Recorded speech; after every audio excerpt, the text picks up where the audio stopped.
sure. Yeah, we can do that. We can make her work. All right. Okay. Okay.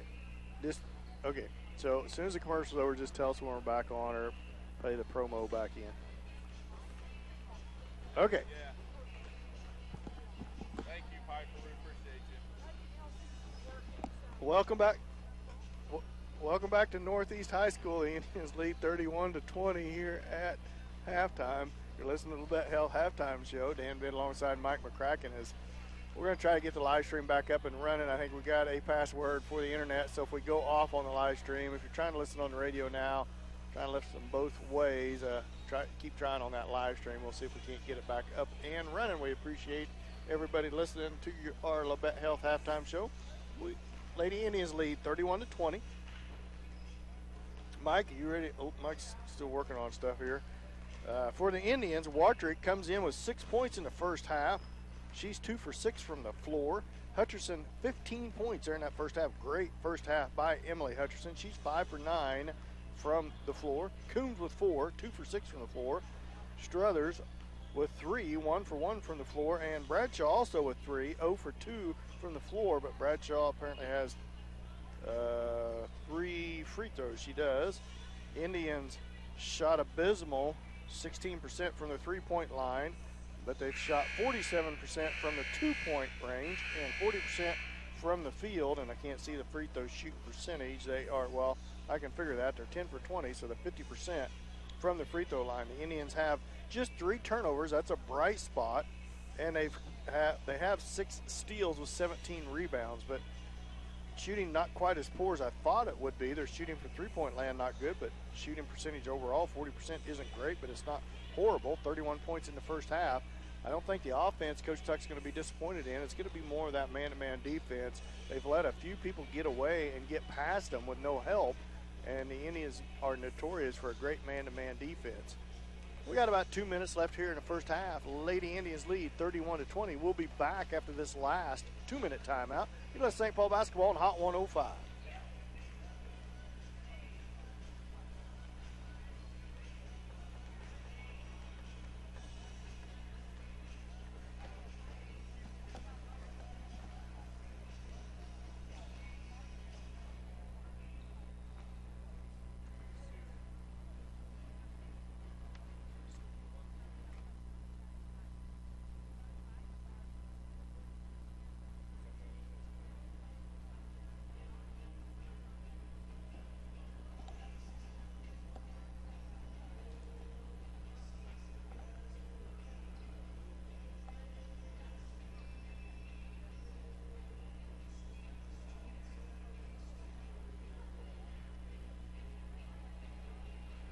I know this isn't right here.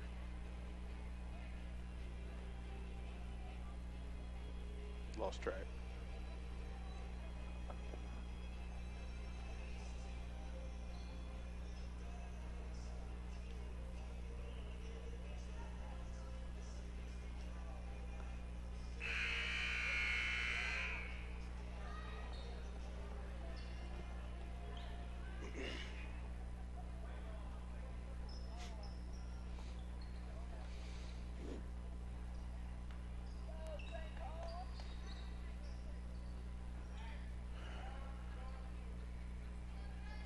Welcome back to Northeast High School, 31-20.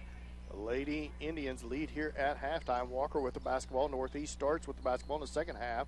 Looked like she got away with her travel. She ended up on the floor. Now Claffey with it. Feeds it out to Fox. Fox, right wing. It goes out of bounds off the fingertips of Walker. Turnover on Northeast. Gives it to the Lady Indians. Hopefully we got the live stream up and working. Thanks to the AED there, Mike, and old. Good to have people in good places in it, Mike. Yeah, it is. Sometimes helps out. I hope it stays up and working better now for everyone. Hopefully it's not buffering all the time. It says it's not, so hopefully it's working. We're running through the school's internet now, trying to bring you that live stream. So if you're back on the radio and was trying to watch on the live stream and got frustrated with it, try it again. See if it'll work now. As the ball's loose on the floor, McCracken feeds it off to Struthers. Struthers all the way in, shot up, good. Good drive by Struthers into the lane, gets it to go, 33-20. Indians up by 13, 7-12 left to go.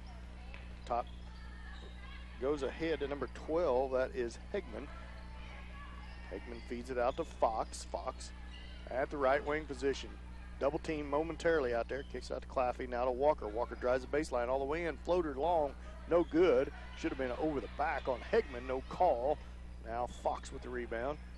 Shot on the way by number 3, Walker. She puts it in there. 33-22. Indians still up by 11. Down to the corner to Doherty. Doherty one dribble. Kicks it up top around to McCracken. McCracken back to Doherty. Holds it at the left wing position. Off to the right wing to Watrick. Watrick holds the ball, swings it up top to McCracken. 3-point shot, top of the key. Off, no good. Rebound comes out to Watrick. Watrick with it. Feeds it to the corner of Doherty as McCracken started to head to the other end of the floor. Didn't know the long rebound came out to Hutcherson into the lane. 15 points in the first half by Emily Hutcherson, and she's fouled as she goes to the rim. I think the internet's working better at home. We got all kinds of viewers now. They're going to be a lot happier at home, and we are too. They're a lot happier too. We're going to have to start doing a little research, Mike, before we go to a gym, see if we can get the Wi-Fi of the school when it doesn't work. There's just sometimes we work off a cell phone tower for our internet, and sometimes inside these block gymnasium with metal roofs, you know how it works with cell phone service. It just doesn't work very good, but we should be up and running on all facets of the operation now, Mike. Firing all cylinders again, just like the Lady Indians. Hutcherson sinks that free throw. Oh, good one, Mike. She only made 1 out of 2. Yeah, that's just like the one I was talking about. Watrick into the lane, spin move, left-hand left, short, no good, knocked out of bounds. Hope there's going to be a foul on the Lady Indians. Let's see who that's on, Mike. That's the first team foul of the second half on the Lady Indians. And that's on Emily Hutcherson. No, it's on McCracken. Oh, yeah, it is on Emily Hutcherson first. As fed back inbounds is Newport with the basketball. Young freshman against McCracken. Bounce pass up top to the Fox. At least Doherty knocks it away. Man, she had a chance to get a hold of it. Couldn't find the handle on it. Goes out of bounds. So it will stay with the Lady Vikings. 34-22. Indians up by 12. Hands it in bounds to Claffey. She tries drive against Watrick. Bounce pass inside, knocked away. Ends back up in Claffey's hands. Floater on the way. Short, no good. Struther. Now it's going to be a foul, and it's going to be a foul on the Vikings from behind. Let's see who this is on. It'll be second team foul, and that's going to be on Walker. Second team foul on the Vikings. Third on Walker, Mike. Mike working there diligently at halftime. He's trying to get back on his stat Trying to sheet get back here. rolling here and having trouble keeping up. Watrick with the basketball. Dribbles towards the top of the key. We should have. And there's going to be 3 seconds in the lane by Emily Hutcherson. She knew it as soon as the whistle blew that she camped out in there just a little bit too long. 5:23 left to go in the third. 34-22. Indians up by 12. That day off Tuesday knocked you all out of rhythm It's too, got Mike. me mixed up. Then I had to come in here and be head technician. The man of many hats. Walker all the way down. Tries to swing it back up top. Watrick comes out there with it with a steal. Watrick pushes the ball all the way down, and she gets it knocked out of his hand. She's going to be fouled, and she's going to go line and shoot 2. It's been one bright spot for the Indians. I was going to say bright spot as far as making it to the free throw line.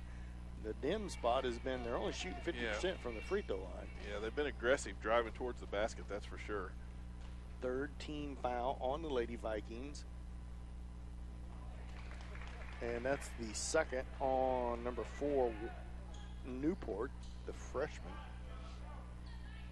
Claffey comes out of the game. Newport stays in. I guess Claffey just wants to talk to Coach Post. She headed towards the sideline. Watrick second free throw right through there and good. 36-22. Walker walks the ball down the floor, crosses half court. Picked up out there by Struthers. Tries to cross over. Double team. Now Struthers swats it away. Swats it into the backcourt, but Fox comes out there with it. Fox is down there pestered by Watrick. She picks up her dribble. Now steal on a bad pass by Struthers all the way down. Left-hand layup, no good. Now they're going to call Charge, yeah.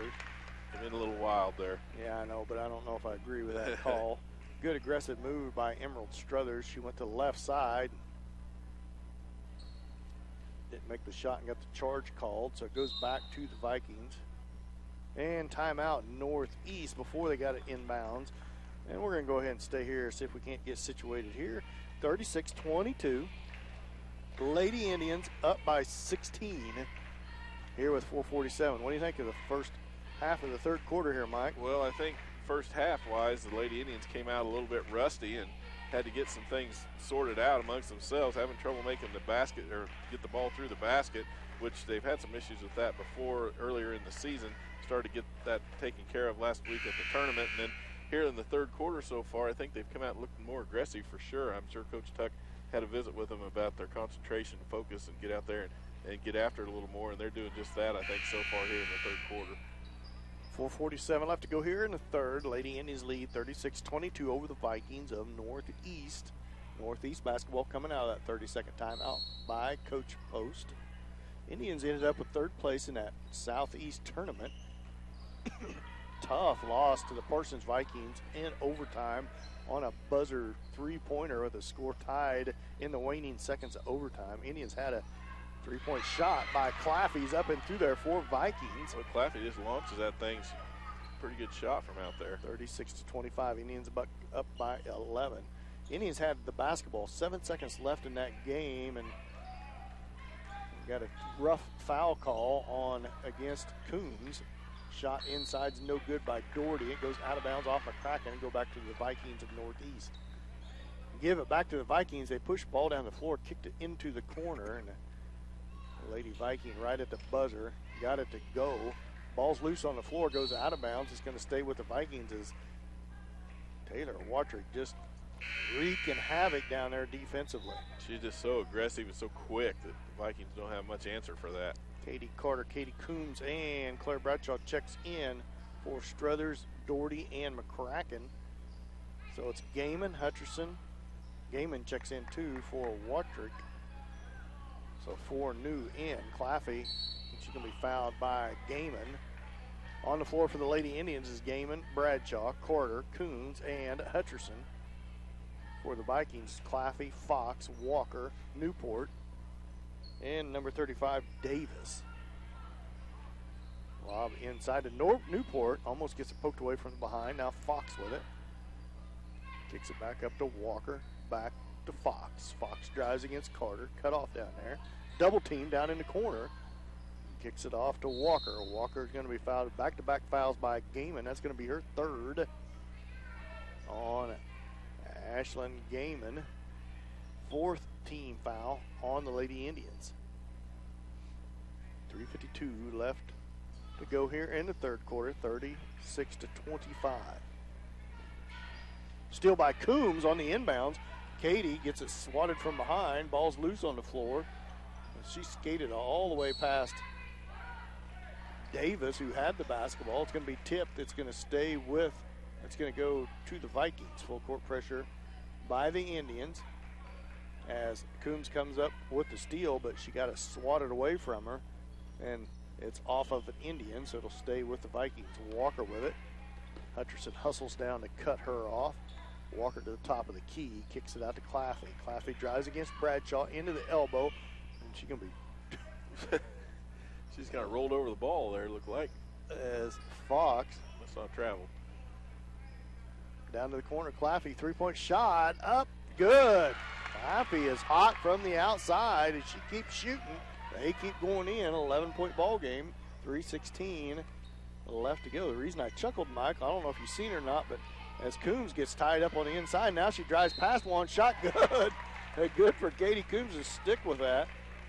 As when Fox, or whoever it was it Fox or Newport, went to the floor, Katie Carter looked over at the ref like she was expecting a foul to be called on her. And well, I kind of was too. Then all of a sudden she looked down at the floor like, he didn't call anything. I better start playing again. So as Coombs goes to the line, she was all tangled up inside there with Post, or Davis, excuse me, and somehow got through the double team and made the shot, but she misses the free throw as she was fouled on the shot. Claffey pushes the ball ahead, kicks it down to the corner, and that should have been a carry by Newport. Claffey, same spot, shot again. Oh, in and out this time as it was halfway down and rims back out. 2:51 left to go in the third, 38-28, 10-point ball game. Carter with the basketball. Back to Bradshaw. Bradshaw bounce pass into Coombs. Back out to Bradshaw. Three-point shot, left wing. Long, no good. Long rebound goes to Walker on the backside. Walker pushes the ball back down the floor for the Vikings. Up above the timeline, Hutcherson picks her up. Crosses over to her left, feeds it to Claffey. She about loses it. Watrick back in the ball game for Gaiman, who picked up back-to-back fouls as the ball out of bounds, but Watrick hustling all over the place, sliding out of bounds, almost runs into the bleachers as she slid across the floor, trying to get to that loose ball, but it's going to be out on the Indians. Claffey set to put the ball in play, feeds it into Newport. Newport cut off by Bradshaw, now to Fox. Fox guarded by Carter. Back to Newport. Spins around, feeds it to Walker. Three-point shot by her, good. And Northeast Vikings are really heating up from the outside. 7-point ball game, under 2 minutes left to go in the third. Hutcherson into the lane, gets it poked away, ball's loose, feeds it out to Carter. Long three-point shot, short, no good. As the Vikings are connecting from three-point land and the Indians have went cold. Claffey with the basketball. Feeds it back to Fox. Back to Claffey, and that's going to be a foul on the Indians. Had a trap set out there. Just tried to split them, drew the foul. It'll be Davis at the ball in play. That's going to be the fourth team foul on the Indians, the second on Watrick. That's Katie Carter, first foul. Oh, I'm sorry. Yeah, Katie Carter, first foul. Claffey to the rim, no good. On the inbounds, Hutcherson with the rebound. Hutcherson all the way down, Euro step layup. She's fouled. Got drug on her arm by Fox. So that's going to be the 16th foul on Northeast. Or 15th foul on Northeast. Yeah, 15th foul on Northeast, first on Fox. So 5 team fouls on each team now. Hutcherson's first free throw rims around and goes through. As Hutcherson settles in for her second. Hutcherson's second free throw is good. 40-31, 9-point lead for the Lady Indians. Walker with the basketball. Cut off there by Hutcherson. Feeds it off the left wing to Fox. Fox shot partially blocked by Bradshaw and Carter. Walker, three-point shot, left wing, off the rim, no good. And that's Bradshaw with the rebound. 58 seconds left to go here in the third quarter. Indians up by 9. Inside to Coombs, and that's going to be a foul on Davis. Is that her fourth, Mike? Third. I've got it as her third, but that doesn't mean I missed one. Okay, Davis. And that's the 16th foul on Northeast. It's on the floor, so Lady Indians basketball under their own rim. It is her fourth. My memory's better than your Here paper. it is. Mike. You kept better track than I did for sure. Yeah, you're rusty. I've been busy. Feed into Coombs. Coombs from the left block. Shot off, no good. Watrick with the rebound. She resets, gives it out to Hutcherson. Hutcherson, couple ball fakes, split the defenders, layup, no good. Coombs with the rebound, put back, no good. Tipped around. Coombs controls the rebound. She goes back in. She's going to be fouled. It's a good work on the boards by the Lady Indians, but they couldn't get a shot to go through. That's what makes it so tough. You work so hard under there to get those offensive rebounds, and then you just can't get anything to fall. Katie Coombs goes to the line to shoot 2. The Indians up by 9. 32.6 seconds left to go here in the third. First shot by Coombs on its way. In and out, no good. As cold and hot from the free throw line are the Indians. Made a lot of trips to the free throw line, only shooting about 50%. That was really a difference in the game with the Vikings of Parsons, too. Indians didn't shoot particularly well from the free throw line. And you shoot 50% from the free throw line 9 times out of 10 in a close game, that's going to end up disappointing you at the end of the game. Claffey to Fox. Jump shot, no good. She's going to go to the line and shoot 2. She's fouled. 18 seconds left to go in the third.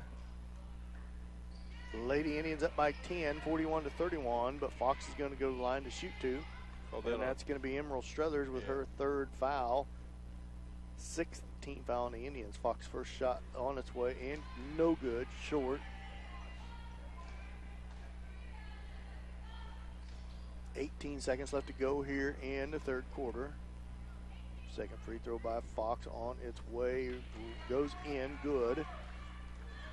9-point lead for the Indians. Hutcherson with the basketball, tries to feed it to Coombs in the corner, gets it to her, and she's fouled on the floor. She's going to go to the line, shoot to 1 and 1 with 11.7 seconds left here in the third. I think that's going to be on Fear, her second.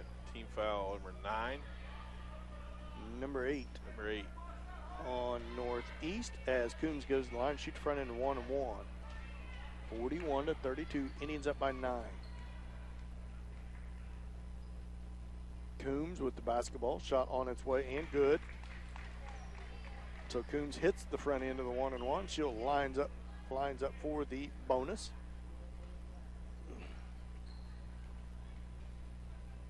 Second shot on its way right through there. So 11, just under 12 seconds left. 11-point lead for the Indians. Claffey with the basketball, cut off by Watrick and Hutcherson, and that's going to, it still should be the Indians basketball, and it is the Indians basketball because it's out on Claffey with 5.8 seconds left to go in the third quarter. So the Indians are going to have a shot here to extend their lead at the end of this third quarter. Plenty of time here. Watrick with it, 5 seconds, 4 seconds. Watrick into the lane, shot up, no good, but she's fouled, and she'll go to the line to shoot 2 with 0.6 of a second left to go in the third. That's the 9th team foul on the Lady Vikings. That foul is the third foul on number 10. Is that Fear? Fear, Callie Fear. That's her third. She got all 3 of those in this half. Watrick's first free throw is good, as she was fouled on the shot, so she's going to shoot 2. Second shot on its way, no good. Rebound, Fox. Desperation shot, no good. So at the end of 3, 44-32, Lady Indians up by 12. We'll be back after this 1-minute timeout. You're listening to St. Paul basketball on Hot 105.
Welcome back here as we get set to start the fourth quarter. 44-32, Indians up by 12. They will start with possession of the basketball to start this fourth quarter, as Emily Hutcherson works the ball inbounds to Watrick. Hutcherson and Watrick really been aggressive on offense this second half especially. Lob inside to Coombs, turnaround shot good from the right block. Good start to the fourth quarter for the Indians. Doherty, Coombs, McCracken, Hutcherson, and Watrick on the floor for the Indians. Walker all the way down, shot up, no good. Rebound goes out to Coombs. She feeds it to Hutcherson. Just underway here in the fourth. Hutcherson all the way down in the lane, kicks it out. Doherty, three-point shot, short, no good. And that's going to be a foul on Watrick, I believe. Oh, no. I don't think it is. Never talk about it, but well, now I'm not sure. I'm not sure who it's on. We'll have to wait and see. I thought he said Red's ball, like he was going to call that on a Viking, but he did not. He called it on a Lady Indian. It's going to be on Watrick. And that's going to be the 17th foul, so that's going to send Claffey to the line. Shoot the front end of 1-and-1. Schaefer, the senior, checks back in for the Vikings. She checks in for Hegman. Hegman A lot of rebounds for the Vikings here tonight. Higman, a 5'8 junior. Front end of the one-on-one by Claffey is right up and through there. You know, I'm always impressed with Watrick. As aggressive as she is, as quick as her hands are, she's always reaching in there. That's only her second foul here in the game, so good job by Taylor. Claffey makes both her free throws. 46-34, 12-point lead for the Lady Indians. Watrick with the basketball for the Lady Indians. Comes across the timeline, feeds it over to Hutcherson. Hutcherson looks inside, lobs it into Coombs. Coombs double team, back to Hutcherson. 3-point shot from the baseline, way long, no good. Doherty tries to track it down, and she can't quite get there. Going to be out of bounds on the Lady Indians and go back to the Vikings.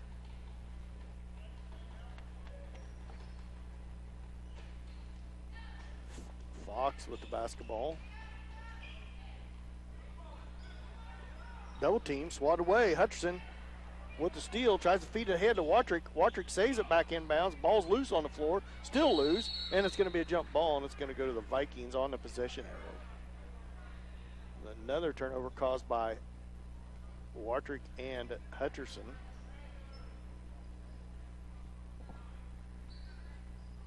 Vikings have to put the ball in play. Claffey looking full court pressure by the Indians. Lob ahead to Fox. Fox pushes the ball down the floor. Shot up, and she's fouled by Doherty. Pretty tough foul there on Elise.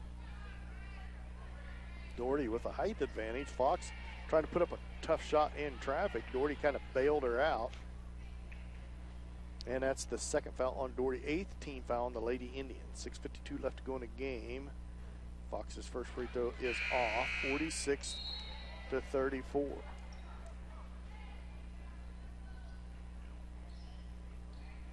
As subs come in the game. Second shot on the way and no good. 12-point lead for the Lady Indians. Hutcherson all the way down. Boy, I don't know who she was. She's trying to get to Coons, but there was all sorts of traffic in the lane. It bounced right off a Northeast Viking, ended up back in their hands. So not a good possession by the Lady Indians. And that time McCracken swats it out of bounds. It stays with the Lady Indians. Bradshaw checks back in for Hutcherson. Hutcherson heads to the sideline.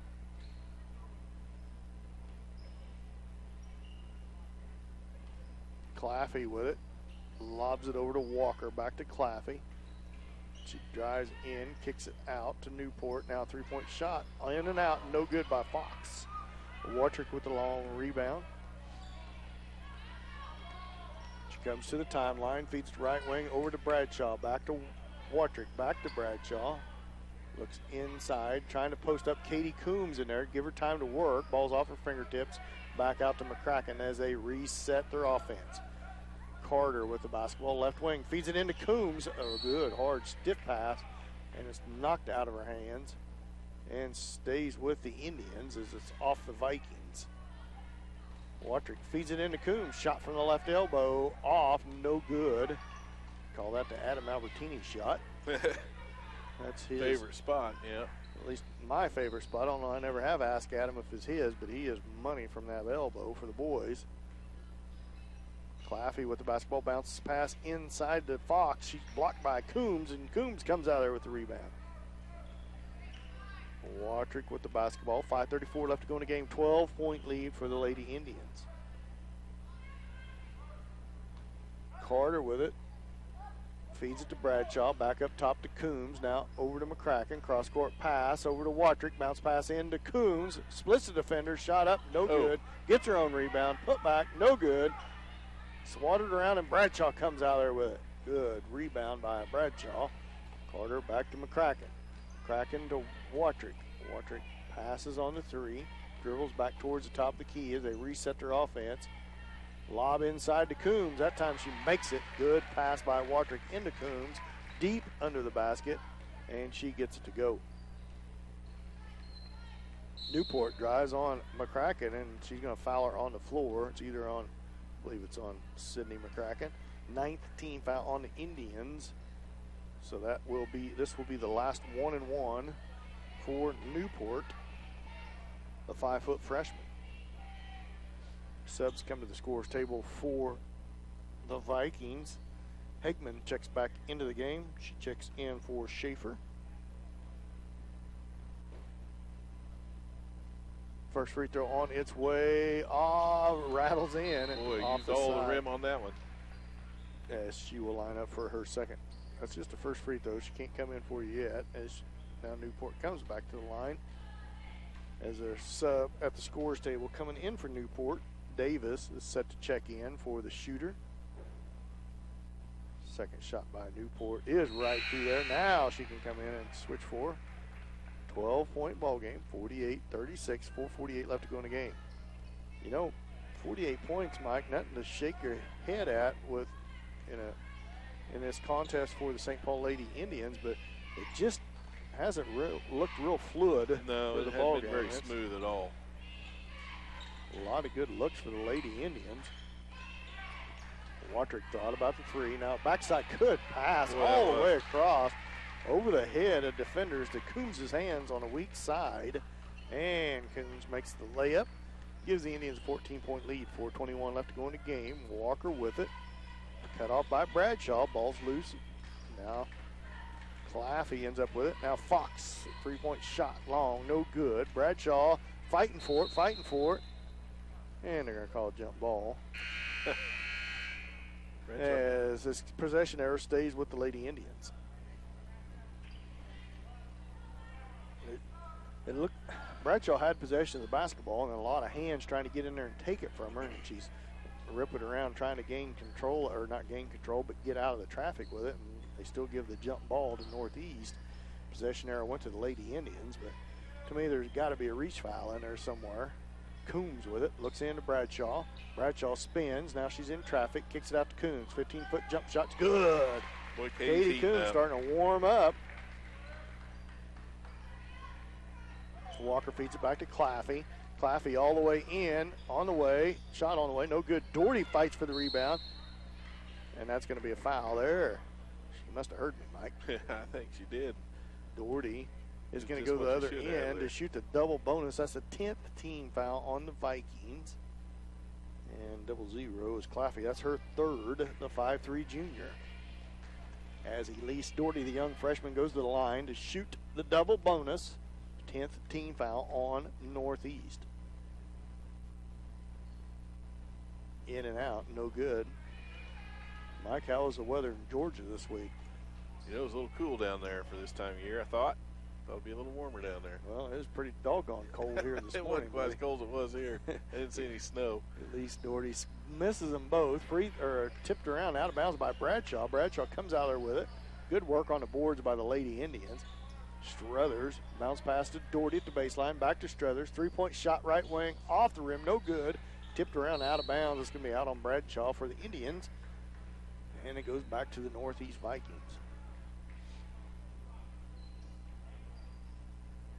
As Claffey with the basketball. Feeds it ahead to Hegman and gets it back to Fox. Fox with the basketball, crosses over. Ooh, Watrick tried to go for the steal. She missed it. Claffey with the ball, shot up, no good, off the backboard. Swatted out to Fox, partially blocked. Now inside to Hegman. It's going to be a jump ball as Coombs ties her up. Possession arrow will stay with the Vikings.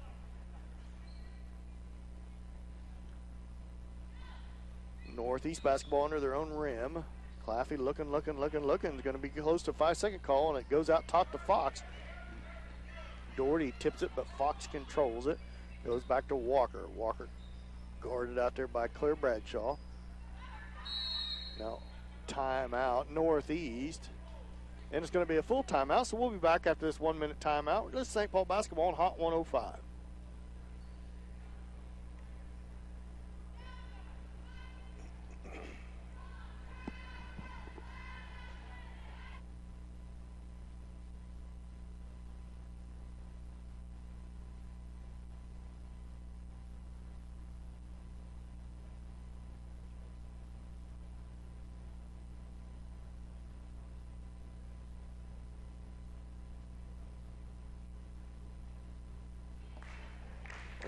Leave it that way for me.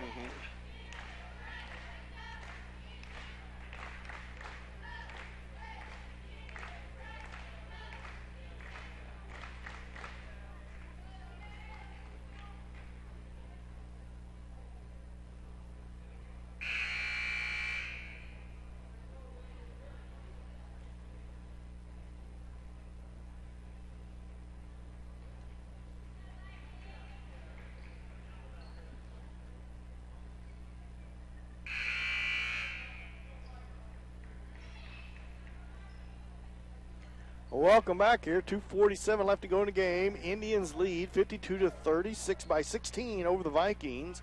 Vikings basketball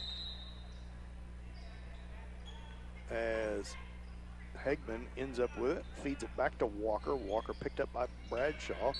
And that's going to be a move and screen by number 35, Jaden Davis. That'd be her 5th foul. The 5'9" junior is just fouled out of the game with 2:40 left to go in the game.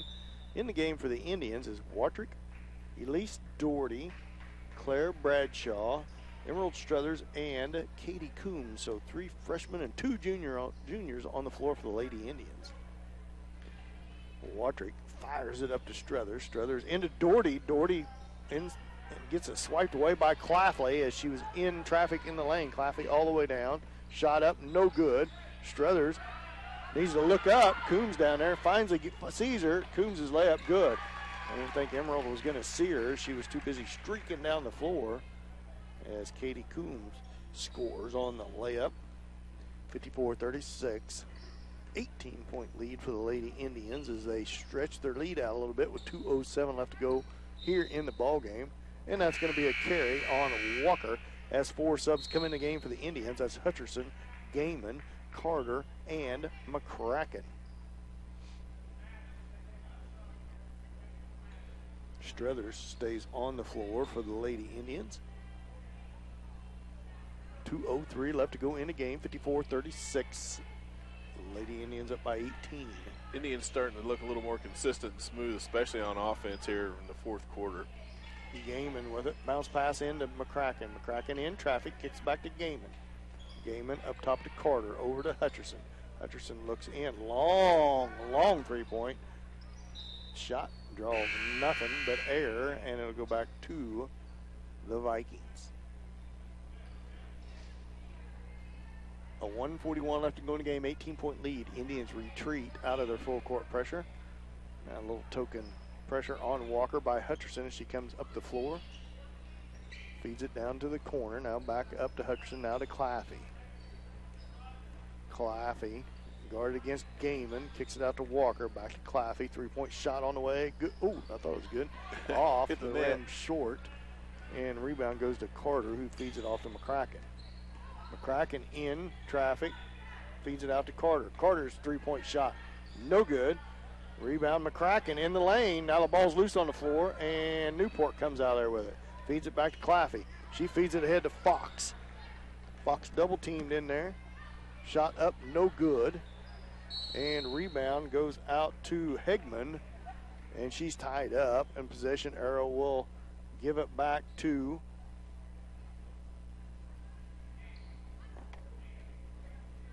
the Indians. Gaiman feeds it into Hutcherson. Now off to Struthers. Now to Hutcherson. Hutcherson in lane. Shot up. Ooh, tough shot. Rolls off the rim. No good. Struthers fights for it. It's loose on the ground now. Now I don't know what happened. The ball was kind of loose. Nobody really, they call jump ball. Possession error goes back to Northeast.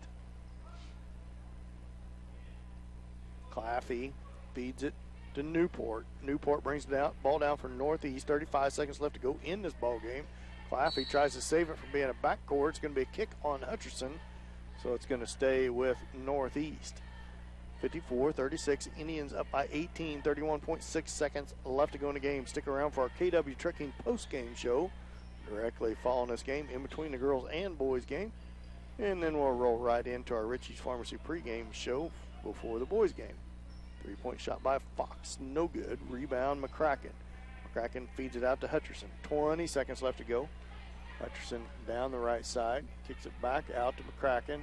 Now to Struthers. Back to McCracken. Back up top to Carter. Swings around to Gaiman. Now to Hutcherson. Hutcherson, long 3-point shot. No good, short. Rebound comes out to Hegman. And that's going to be the ball game. Lady Indians are going to come out with a nice 54-36 victory over the Vikings of Northeast. And a good ball game put together by the Lady Indians here. We'll be back with our KW Trucking postgame show after this 2-minute timeout. You're listening to St. Paul Basketball on Hot 105.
Oh, welcome back here to our KW Trucking postgame show where the Lady Indians come out with a nice 54-36 victory over Northeast. And a pretty good game put together by the Lady Indians, Mike. Yeah, it started out pretty rusty there in the first half, and actually the whole first half, even the beginning of the second half started out, but they started to get things put together a little better, especially offensively, and able to run some plays, and I thought they did a really good job, especially in the fourth quarter, of being patient and setting up that offense, actually getting some plays run, and then they also switched it up and were able to drive the lane. Watrick and Hutcherson were really aggressive when they come down with the ball, especially on a fast break situation, and weren't afraid to drive the lane. They drew a lot of fouls, shot a lot of free throws, and their free throw shooting, it's not where it needs to be yet, but I think it's definitely improved over what we saw last week. So that'll be one of the good things that they can build on as they move forward here into league play. But overall, pretty good game put together by the Lady Indians.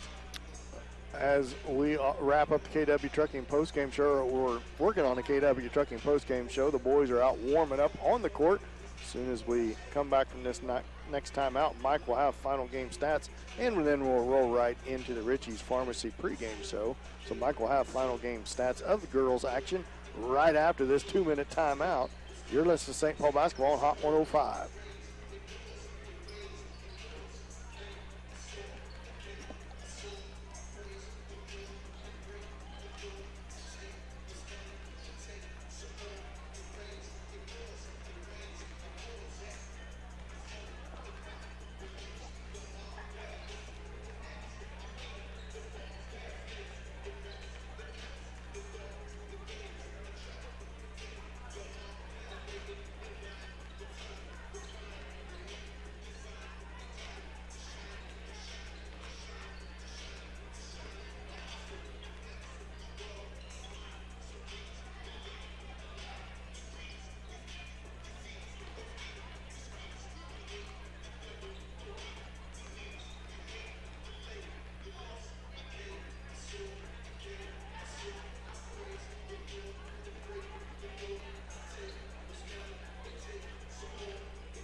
Welcome back to, oops.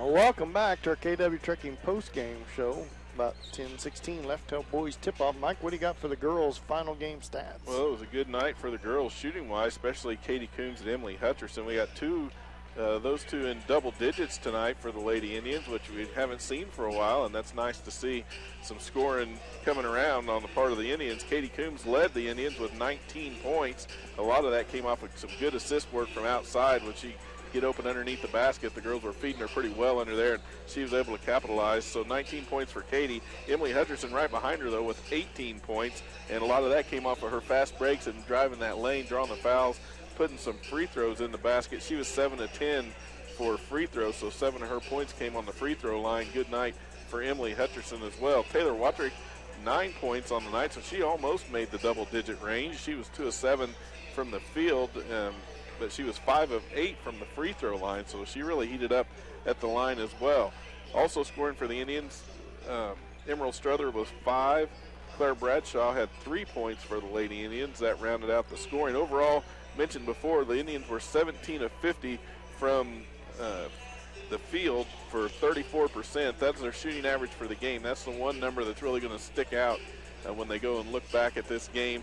Only shooting 34%, you're not going to be able to maintain that and be very successful. So again, and we've said it before, one of the things they really need to improve on is getting the ball to fall through the basket when they're shooting from the field. However, they did pick it up from the free throw line. They were 19 to 35, shot 54%. Only 1 out of 15 from outside the three-point line. Only had one three-pointer. That was made by Emily Hutcherson for the whole game. So a little bit unusual. It's down a little bit on their numbers. They didn't shoot quite as many. I think they've had a total shots before that, usually a little more than that. So give them credit for working the ball around, but they've got to make those shots when they take them. And 1 of 15, that's 6%. Not very good. 2-point range, they were 45%, 16 to 35. So pick the shooting up. I think the girls are going to be all right. Aggressive in the lane is what sticks out at me, Mike. 35 free throw attempts for the Lady Indians.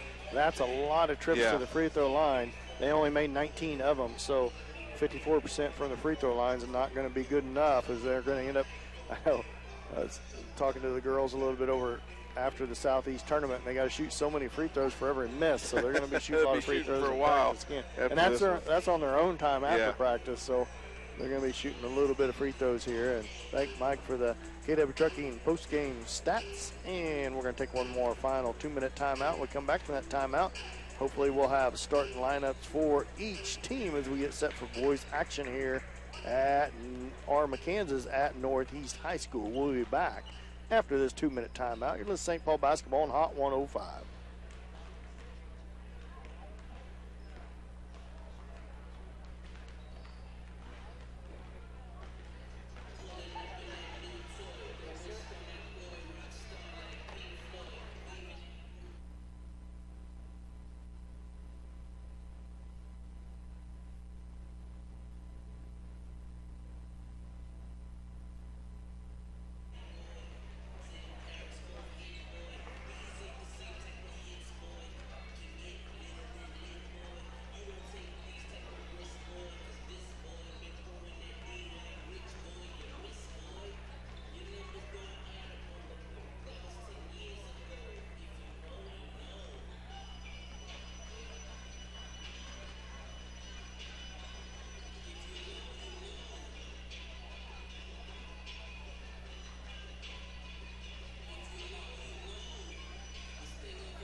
Excuse me. Welcome back to the Richards Pharmacy pregame show as both boys teams warming up out here on the court. Mike, what do you expect out of tonight's action? Well, we'll look for the boys to rebound, too, after a long week down at Southeast in that Lancer Classic tournament where they really struggled, especially at the end. They ended up playing in the 5th and 6th place game and just really weren't able to make anything at all happen in that game. I think they all wish they could have another chance to play it, because after it was over, you could just see the disappointment in their faces. And then when you talk to them, it was obvious they knew that they're capable of doing a lot better than what they did. So a pretty disappointing finish there at the Lancer Classic, but the good news is had plenty of time to rest like the girls did, and hopefully they've recovered from that and done some work this week back at practice and fixed a lot of the things that were going wrong for them. A lot of it was just the spark and the fire. I thought this wasn't there in that game, so we'll look at them, look for them. That's what I'm watching for. See if they come out here and play more aggressive and focused on what they've got to do tonight. And we'll also look for some chemistry. I've been waiting for that all year, where they start to work together as a team, run some offensive plays, and I think if they can do that, they're going to be fine as they pull into league play.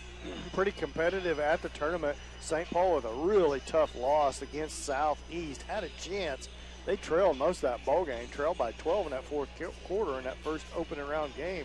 Come roaring back, and Adam Albertini had a good look at the basket to win that ball game at the end of regulation and couldn't get it to go, so Southeast come out with a 1-point victory. And then the second round, on the left-hand side of the bracket, the Indians defeated Erie Red Devils in a nice ball game. The Indians pretty much led that whole entire game. It was a close game the whole way. And then you thought, by the looks of things, that Indians should have had a pretty good shot against Pierce City, but that just wasn't the case. Pierce City come out from the opening tip and just dominated the Indians. Yep. And I don't know that the effort wasn't there for the Indians. It was just, it seemed like not a very good matchup. Pierce City just very aggressive, and Indians on every rebound, when they'd think they'd have the rebound, there'd be 2 or 3 of them. They was quick, they was fast, and they just never did give up. Pierce City, that is, never did give up on the basketball, and had multiple steals against the Indians. And once the train started rolling down the tracks, there was no way to get it back on the tracks. And it was a pretty ugly ball game. The Indians couldn't make anything. Pierce City was making everything, and come out with a hard loss there to Pierce City to finish the tournament off. So we'll see if the Indians can't regroup off that all-important league play game here, Mike. Yeah, they're going to have to really step it up now going into this league, because they're all important for that league championship. And the Indians well within their reach still to accomplish that goal, so they can pull themselves together, forget about last week, focus on this week and this game, and just take it one at a time now and moving forward. We're going to take one more 2-minute timeout. When we come back from this 2-minute timeout, we're going to have starting lineups for both teams. We'll be back after this 2-minute timeout. You're listening to St. Paul basketball on Hot 105.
Welcome back to Northeast High School here for the Indians to start the lineups for the starting lineup for each team. Caleb Lemons, the junior, gets to start for the Indians. And for Northeast, number 2, Jasper McCauley, the 5'10 junior. And for the Indians junior, Adam Albertini. And Matt Casherio, a 6'3 junior for Northeast. Easton Dent, the young junior, gets to start for the Indians for Northeast. Number 5, Trey McLaughlin, the 5'11 senior, gets the start. And the senior for the Indians, Kenny Haney, gets the start.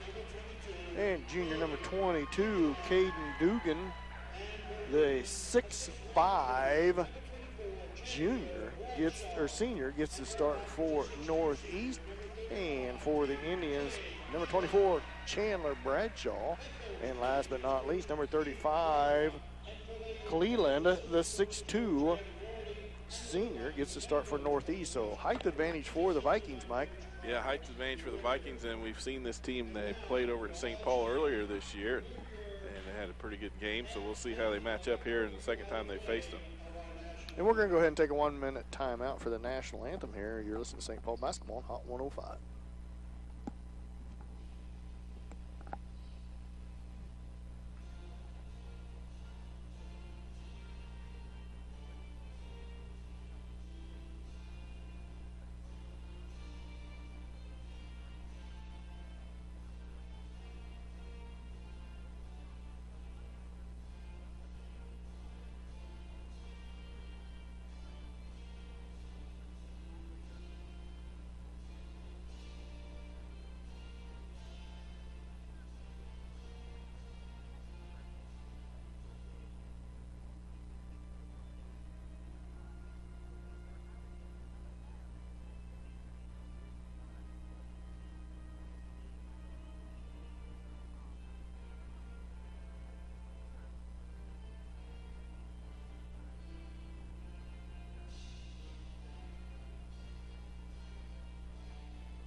Well, welcome back to Northeast High School as they step to center court.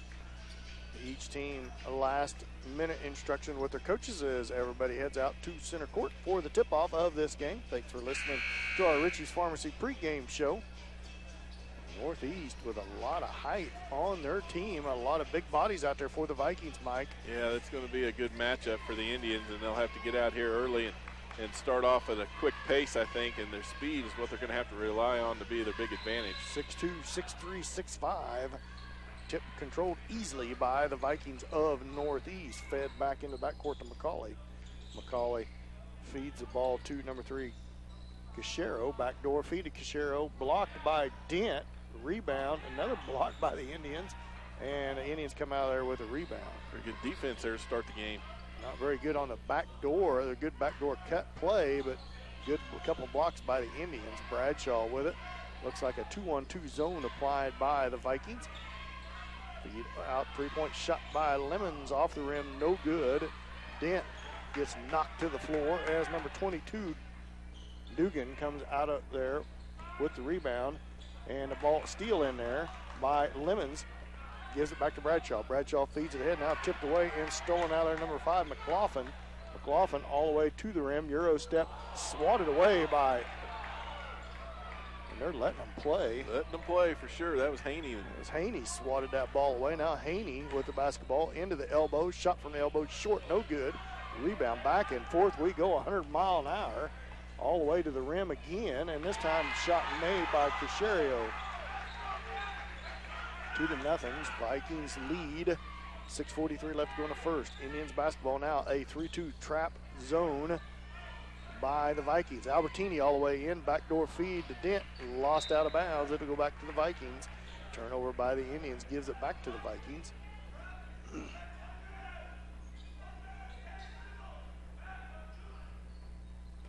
Vikings basketball, a little four-court pressure by the Indians. Boy, it looked like a travel over there on the corner by Cachero. Letting them play. Cachero gives it back to McCauley.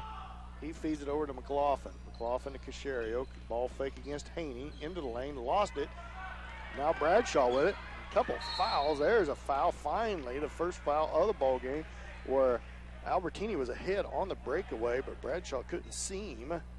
But a foul. First team foul First foul on either team. That foul is going to be on Caserio, the 6'3 junior. Albertini's set to put the ball in play for the Indians. Feeds it into Lemons. Lemons back to Albertini. Albertini over to Bradshaw. Bradshaw holds it at right wing. He's guarded out there by McCauley. Bradshaw tried to feed it to the backside. Lemons chases it down. Lemons around the back, dribble, gets it swatted away. Feeds it back up to Bradshaw. Now to Haney. Now over to Albertini. Albertini ball fake, drives the baseline, and he's going to be fouled on the push. It'll be St. Paul's basketball under their own rim. 2-0 lead for Northeast. I believe they're going to call that on 35 Cleveland. It's his first. 30-second timeout by Coach Wartrick early on in this ball game, trying to get some things set here. Yeah, I think he was waiting to see how things were going to start out here, and they started out fast and furious, like you said, and they're letting them play 2 turnovers apiece. So each team trying to get established here, and so far St. Paul's doing their part. They put up a couple shots, haven't been able to get them, but done a pretty good job on the defensive end of the floor, I thought. 30-second timeout by the Indians. They trail 2-0.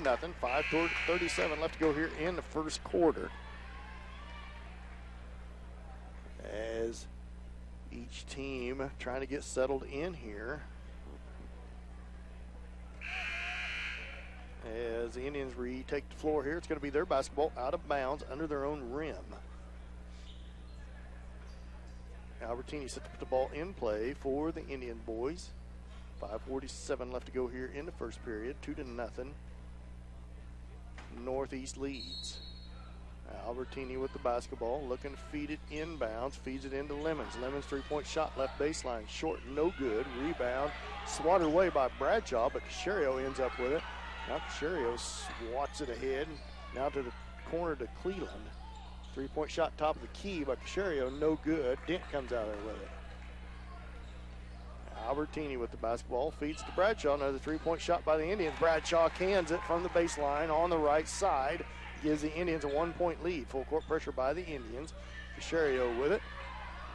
Feeds it across court to McCauley. McCauley to Cleveland. Back to McCauley. McCauley dribbles to the elbow. Lob inside. Swatted away. And Dent comes out of it with it. It was intended for Dugan. Just a little bit over his hands. Bradshaw with it. Back up top to Albertini. Bout throws it into the backcourt. Over to Lemons. Now to Dent. Now it's going to be knocked out of bounds on a bad pass by Dent. It's going to be knocked out off of McLaughlin. Indians basketball on the sideline. They lead by 1, 3-2. Zone defense. 2-1-2 zone for the Vikings. But it's a 3-point shot by Albertini. In and out. No good. Rebound Dugan. Caserio with the basketball for the 6'3 junior for the Vikings. He's guarded out there by Bradshaw. Now Cleveland with it. Cleveland kicks it out. 3-point shot on the way. In and out. No good. That shot put up by McCauley. Albertini with it. Pushes the ball across the timeline. Kicks it over to Lemons. Lemons drives in. 15-foot jump shot. No good. Rebound goes to Caserio. Caserio lobs it ahead behind. All the way ahead, layup no good. That shot put up by number 5, McLaughlin. Put back no good. And it's going to be 2 shots for Duncan. Foul's going to be on Haney. Excuse me. Dugan going to the line to shoot 2. The Indians unable to clear the rebound. Dugan settles in at the line. First free throw right through there and good. He ties the score at 3. Dugan, a 6'5 senior. You're going to have to get a body on him on the rebounds, keep him off the boards. Second shot by Dugan is right through there and good. Gives Northeast a 4-3 lead early on in this ballgame. 4:09 left to go here in the first. Now extended 3-2 trap. Back to Albertini up by the timeline. Now to Bradshaw. Bradshaw feeds it to Albertini. Now to Lemons. 3-point shot left wing off the iron. No good. Albertini with the rebound. Albertini in the lane, feeds it out, 3-point shot to Bradshaw. Bradshaw off. Kenny Haney with the rebound, put back no good, but he's fouled by Caserio, and I think it's his second, Mike, right? Caserio, yeah, that's his second. Team foul number 3, second on Caserio. Good ball player for the Vikings. 3 subs already at the bench for the Vikings, so deep bench by the Vikings here as Haney steps to the line to shoot 2. no good on the first. As number 1, take your guess, Mike, Lane Howard. There's 2 on the roster. Oh, yeah, could be either one. I think it's Lane I'm going to guess Howard. it's a senior. And also number 11, we're going to Jerkovic. Yep, Jerkovic the junior. Be my other guess. And who was the last but not least to come in the I game? didn't see it. And Haney makes the second, ties the score. Jerkovic with the basketball. Feeds it back to Pryor. Pryor was the other one that come in the game, number 23. Jerkovic kicks it out. And number 2, McLaughlin. Floater on the way. Haney clears the boards. Haney pushes the ball up the floor. Into the corner to Bradshaw. Bradshaw's floater on the way. Good. Chandler Bradshaw off to a pretty decent start for the Indians. He gives the Indians a 6-4 lead. Timeout, Vikings. It's a 30-second timeout. We'll be back after this 30-second timeout. Let's St. Paul basketball on Hot 105.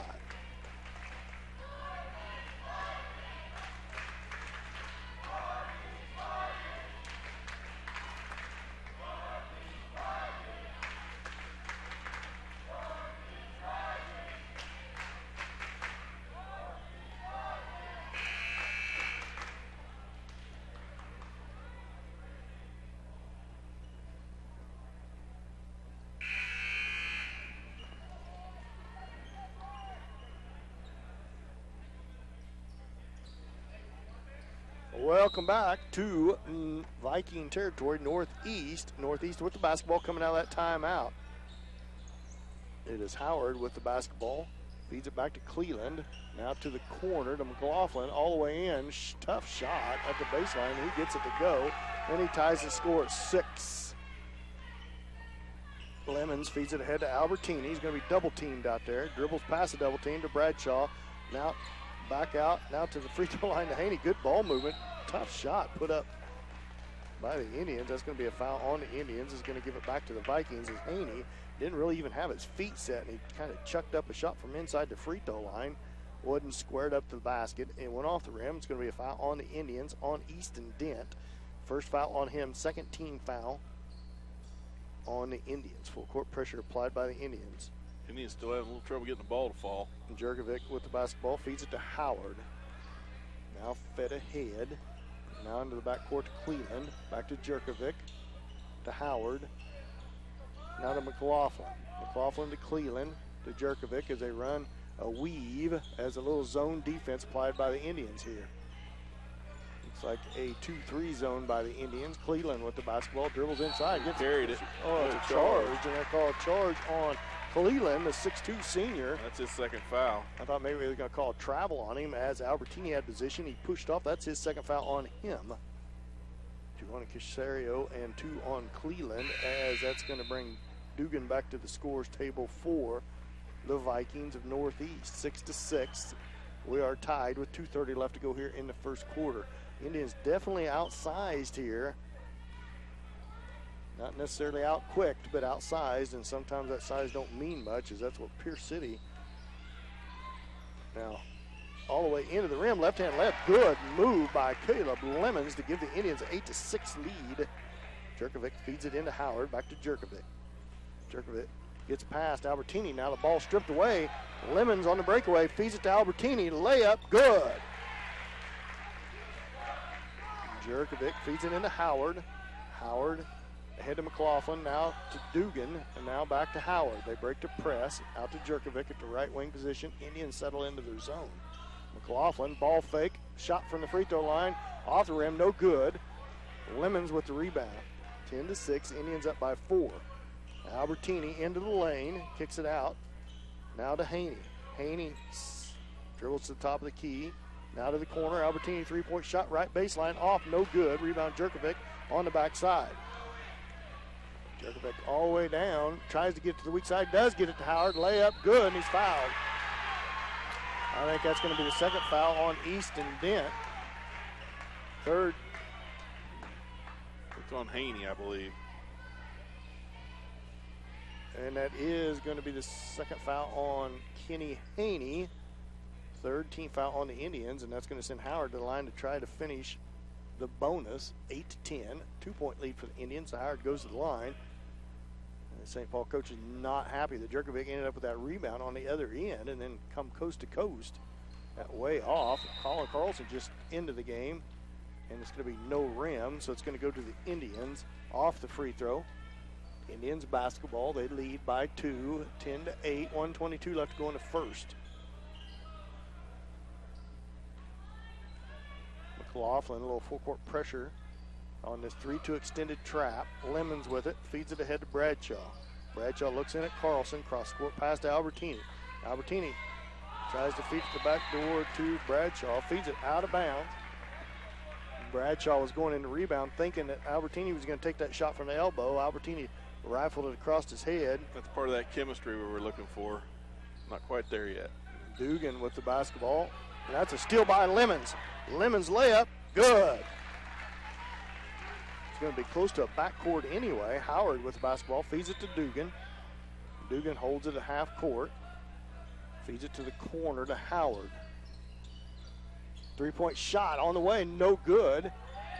Rebounds loose on the floor. Dent comes out there with it. That shot was put up by number 5, McLaughlin. Now a steal by McLaughlin all the way down, and that's going to be, oh, come on.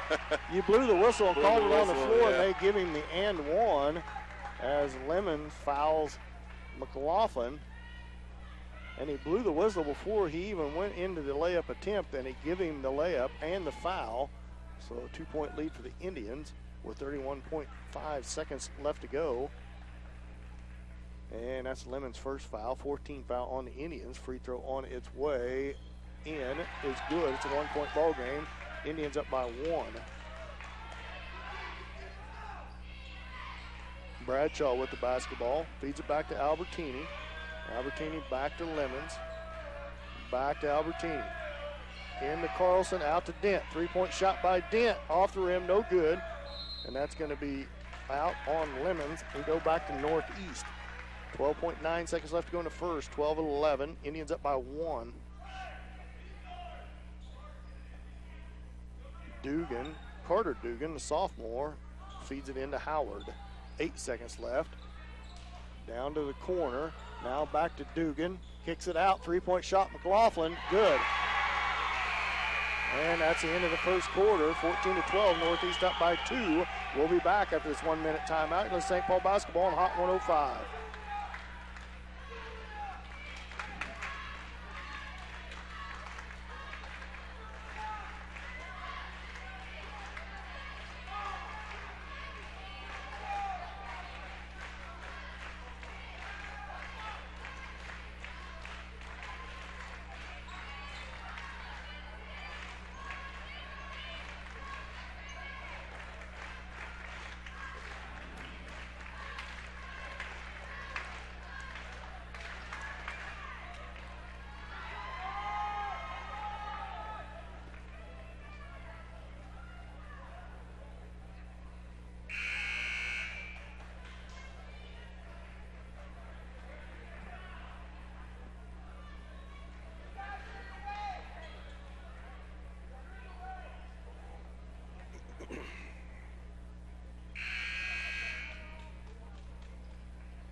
Welcome back, 14-12, Northeast after the first quarter. Good run by Northeast the last minute of that first quarter. Indians basketball to start the second quarter. They trail by 2. Lemons into Haney. Haney into lane, back to Lemons. Lemons into the lane. Pull-up jump shot, in and out, no good. Bradshaw tips it around. He controls it, feeds it back to Lemons. Good hustle by Bradshaw. Now a steal by McLaughlin. McLaughlin feeds it ahead to number 12. That is the young Dugan. Dugan loses his footing, and that's going to be, well, he started to call travel, and then he called it out on Lemons. So break for Northeast. McLaughlin with the basketball at the right wing position, up top of the key to Dugan. Over to Howard. Howard to McLaughlin. McLaughlin feeds it up to McCauley. Shot on the way, no good. Dent with a rebound. That shot by McLaughlin. Adam Albertini with it. Gives to Bradshaw. Back to Lemons. Lemons back to Bradshaw. Bradshaw bounce pass into Dent. Feeds it out to Albertini. Three-point shot, left wing, off, no good. Adam Albertini can't get warmed up yet. Rebound goes out to McCauley. McCauley in the free throw line. Nobody paying attention. Down low. And good feed to Dugan, and he scores and gives Northeast a 4-point lead. Lemons feeds it to Albertini. Albertini back to Lemons, now to Bradshaw. Bradshaw into Haney. Turnaround floater, good by Kenny Haney. 16-14, Northeast up by 2. 6:32 left to go here in the second period. McCauley with it, lob into the older Dugan. Dugan back to McCauley. McCauley into the free throw lane, floater on the way, good. That zone defense needs to tighten up for the Indians, letting too many shots get away in that lane. That's why you play a zone. Feed up to Lemons, now to Bradshaw. Bradshaw cross court pass to Albertini, almost lost it, gets it back to Dent. Dent to Haney, gets it swatted away, and a steal. Goes back to McCauley, layup good. 20-14, 6-point lead by Northeast. Timeout St. Paul, full timeout. We'll be back after this 1-minute timeout. With St. Paul basketball on Hot 105.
Welcome back. 5:55 left to go in the second. 20-14, 6-point lead for the Vikings of Northeast. Lemons, St. Paul basketball coming out of the timeout. 3-2, half-court trap defense applied by the Vikings. Another swat by McLaughlin and another steal by him on another bad pass, and that's going to be a foul on Lemons. As turnover goes back to Northeast. Now that's going to send number 5, McLaughlin, to the line to shoot 2. Both frustration fouls by Lemons. Second on him, 15 foul on the Indians. It's going to send McLaughlin to the line to shoot 2. Off on the first. 20-14, 6-point lead by Northeast. McLaughlin to the line, trying to make it 7, and does. McLaughlin's having a big first half for Northeast. He's up top of the key on this 3-2 zone trap. Back to Albertini to Lemons. Lemons at right wing position. Pull up jump shot by Lemons, long, no good. Carlson with the rebound, feeds it back to Albertini. Shot from the elbow, good. Adam Albertini from the left elbow, 5-point lead for Northeast. Howard, that is McCauley with the ball. Ball's loose, and it's going to be out on the Indians. Good hustle by Colin Carlson and Lemons, and it'll stay with Northeast. McLaughlin set to put the ball in play for the Vikings. Looks, lobs it into Dugan up above the three-point line. Now to Jerkovic. Now to McLaughlin. Excuse me. Now back to Dugan, the younger Dugan. Now to Jerkovic. Back over to the left wing to McCauley. Three-point shot, long three-point shot, and off the backboard as he banks it home is McLaughlin, the 5'11 senior. He didn't call it. It shouldn't count. Off to the Lemons. 24-16, 8-point lead, and that's going to be a foul on the floor by the Vikings. 15 foul on them, so all the shots falling for the Vikings as 24-16, 8-point lead for Northeast. Albertini at the sideline with the basketball. Set to put it in play. 4:42 left to go in the first half. Indians trail by 8. And another steal on a bad pass by Albertini. Jerkovic all the way down. Layup no good. Nobody there McLaughlin to help. on the backside rebound. McLaughlin out rebounds 3 Indians and ends up with the basketball, and it's going to be a charge on him as he bangs into Albertini. Boy, that's the only way the Indians got the ball because they were getting manhandled underneath that time. The Indians are just getting out hustled right at the very moment. There's no other way to put it, and that's going to be the first foul on number 5, McLaughlin. 9 turnovers on the Indians so far this half. 24-16, this 3-2 trap. The Indians aren't handling all this pressure out top. McLaughlin's just hustling his butt off, causing all kinds of turnovers as Lemons and Albertini struggling with it. And now Albertini shot from the baseline, no good. Backsword rebound to Jerkovic. That's going to be the 3rd foul on Lemons, and that was just not very smart at all on Caleb Lemons as he tried to poke it away from behind. And that's going to be his 3rd foul, and he's going to come out of the game. As you got to what be he's thinking on that one. And that's a 16 foul on the Indians, 3rd on Lemons. 4:08 left to go in the second quarter. Feed inbounds. That's McCauley with the basketball to McLaughlin. McLaughlin just coming off a banking in 3-pointer. Now shot by Jerkovic is in there and good. 26, 10-point lead for the Vikings. The Indians don't have an answer for this 3-2 trap. There's almost another steal by the Vikings. Albertini all the way into the lane, can't make a shot. Dent with a rebound, put back good by Easton Dent. Feed ahead to McLaughlin. Back out to McCauley. Ball fake by Dugan, the younger Dugan, to Jerkovic, and that's going to be. Who's that foul on? I don't know what he called there. Behind the sign on me. I didn't even think there was an Indian close. Was that on Chandler, Chandler Bradshaw, I think. Yep. That's his first. Team foul number 7. What he did, though. I hadn't seen nothing either, and I was looking right at it. Jerkovic the line to shoot to 1-1. 3:27 left to go in the first quarter. Free throw on the way and right through there. That's going to bring number Brady Pryor, the 6'2 junior, to the scorer's table. As Dugan comes out limping pretty bad for the Vikings. 27-18. Short on the free throw. 9-point lead for the Vikings. Haney with it. At it to Albertini. Now to Colin Carlson. Layup good. Good ball movement. Good penetration. Boy, the Vikings could get set up in their defense. 7-point lead for the Vikings. 3:14 left to go in the second period. Pryor to McCauley. That's all contact by him. No good on the shot. Haney with the rebound. Haney pushes the ball back down the floor. Spins around. Feeds it to Albertini. Albertini tries to feed it to Carlson. Carlson saves it, but it goes to Jerkovic. Jerkovic feeds it to McLaughlin. Shot no good. Bradshaw with the rebound. He feeds it ahead to Albertini. Albertini streaks down the left side. Layup good, and he's fouled. Good move there by Adam Albertini. Good feed ahead by Colin Carlson, getting that ball ahead to Albertini. Albertini outsides there, but he used his body to protect that left-handed layup, and he makes it a 5-point game, trying to make it a 4-point game as he goes to the free throw line.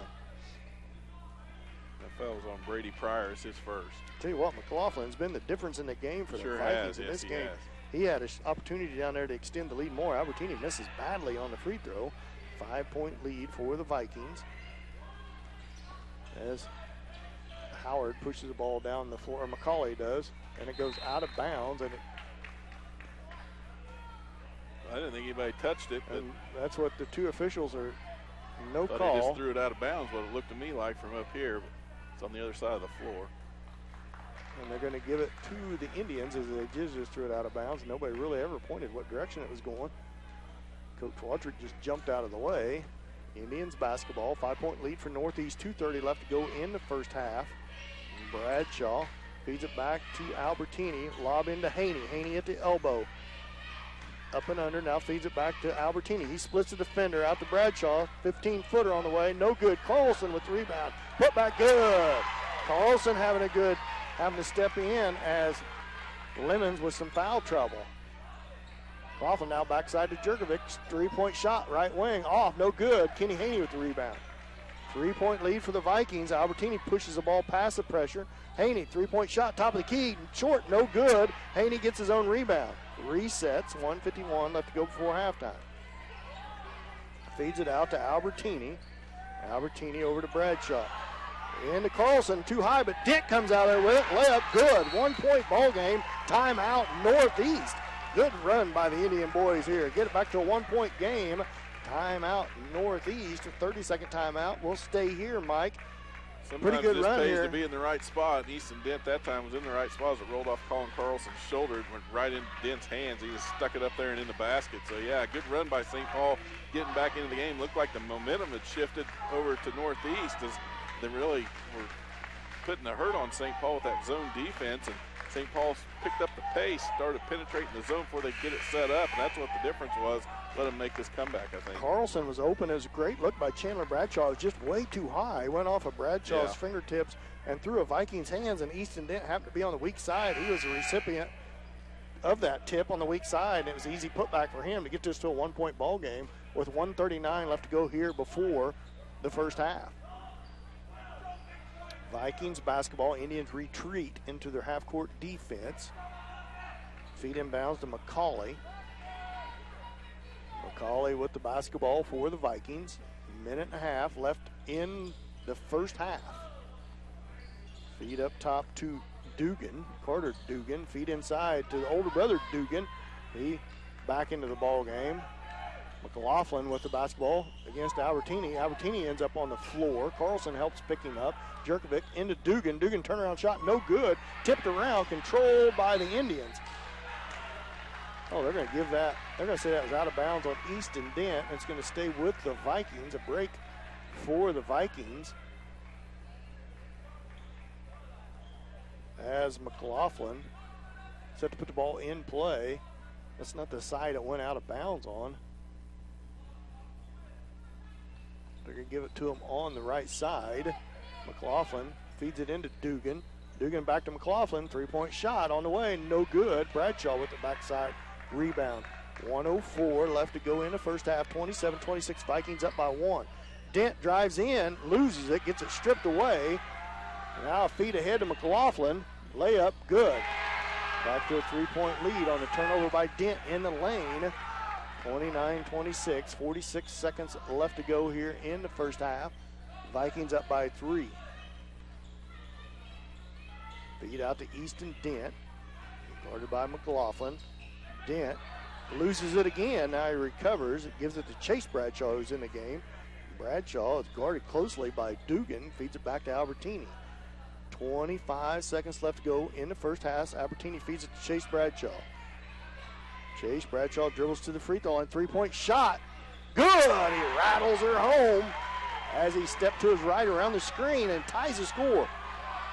Jerkovic wide open. Drives in. Kicks it out. Three-point shot. 5 seconds left. Off the back iron. No good. Bradshaw with it. 2 seconds. Albertini needs to get it up. He does.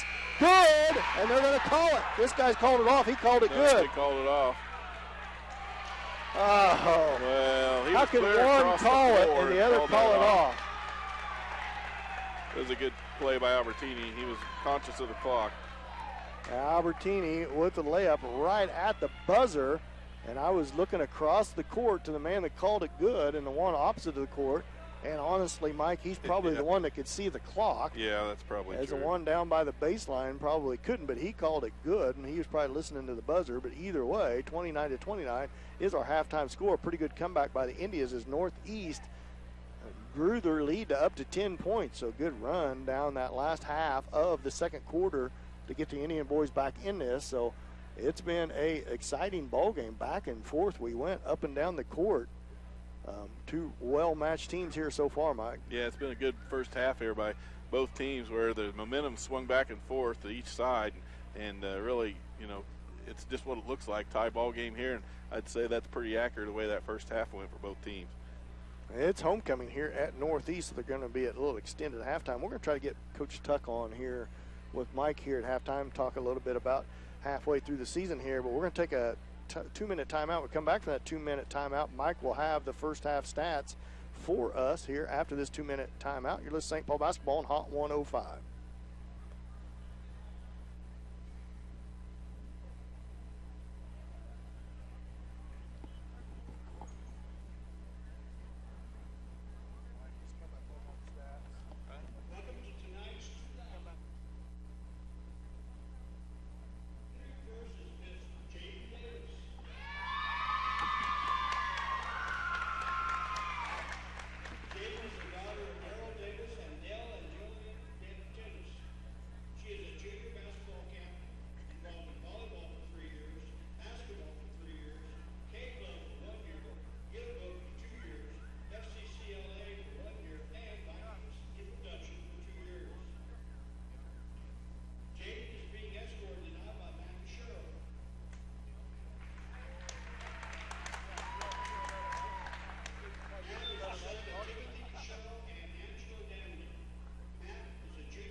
welcome back to Northeast High School. We're at halftime here of the boys' game with St. Paul and Northeast tied up at 29 on a pretty good first half by both teams. It's homecoming activities here at Northeast, so we'll have extended halftime, which gives us a good chance to talk to Coach Tuck. First time this year we've had a chance to talk to Coach Tuck, so glad you took a little bit of time to come up and visit with us. But a pretty good game by the girls. I thought Dan and I looked at the way it started out, and a little bit rusty maybe off the start, but it kind of came around as the game went on, it looked like. Yeah, it was from a coaching perspective, it was pretty rough. You know, you always want to play well, but it's been a week since we played, and we've been fighting some illness this week, and including me.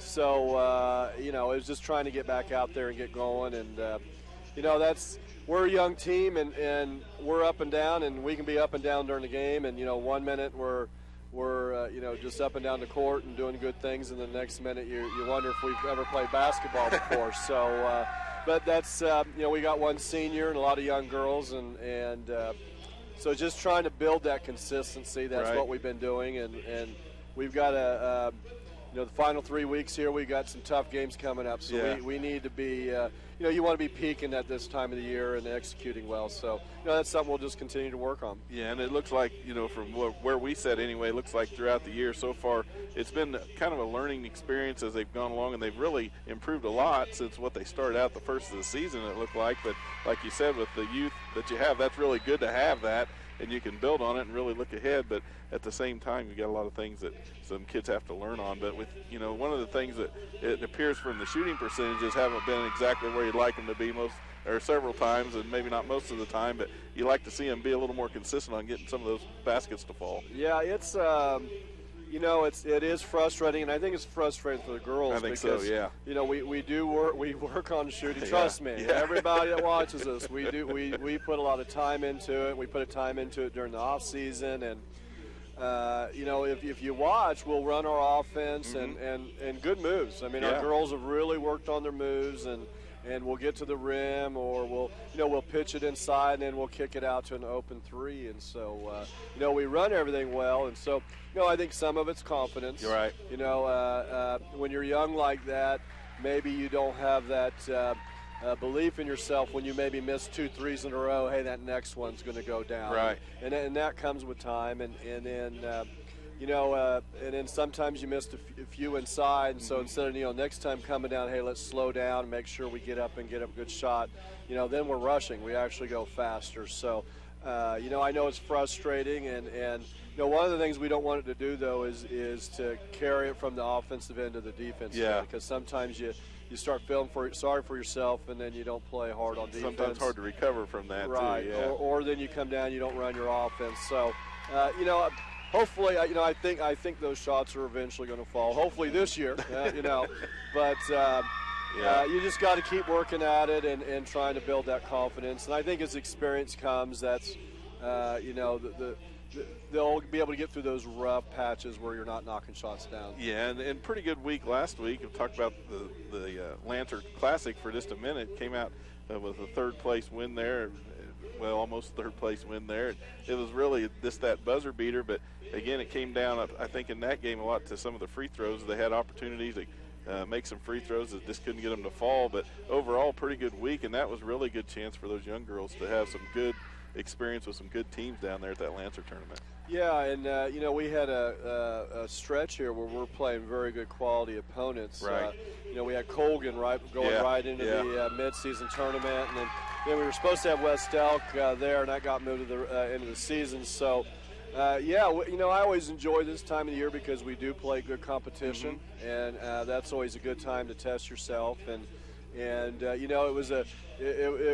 it was a lot of things to feel good about, but then there was that disappointment, which you want to feel that. Keeps them hungry that way, right, with the Parsons. And, we've been in the Southeast Championship game, I don't know how many years in a row, and so we felt like we deserved to be there. But, it was a good lesson. Like you said, we missed some free throws, especially down the stretch.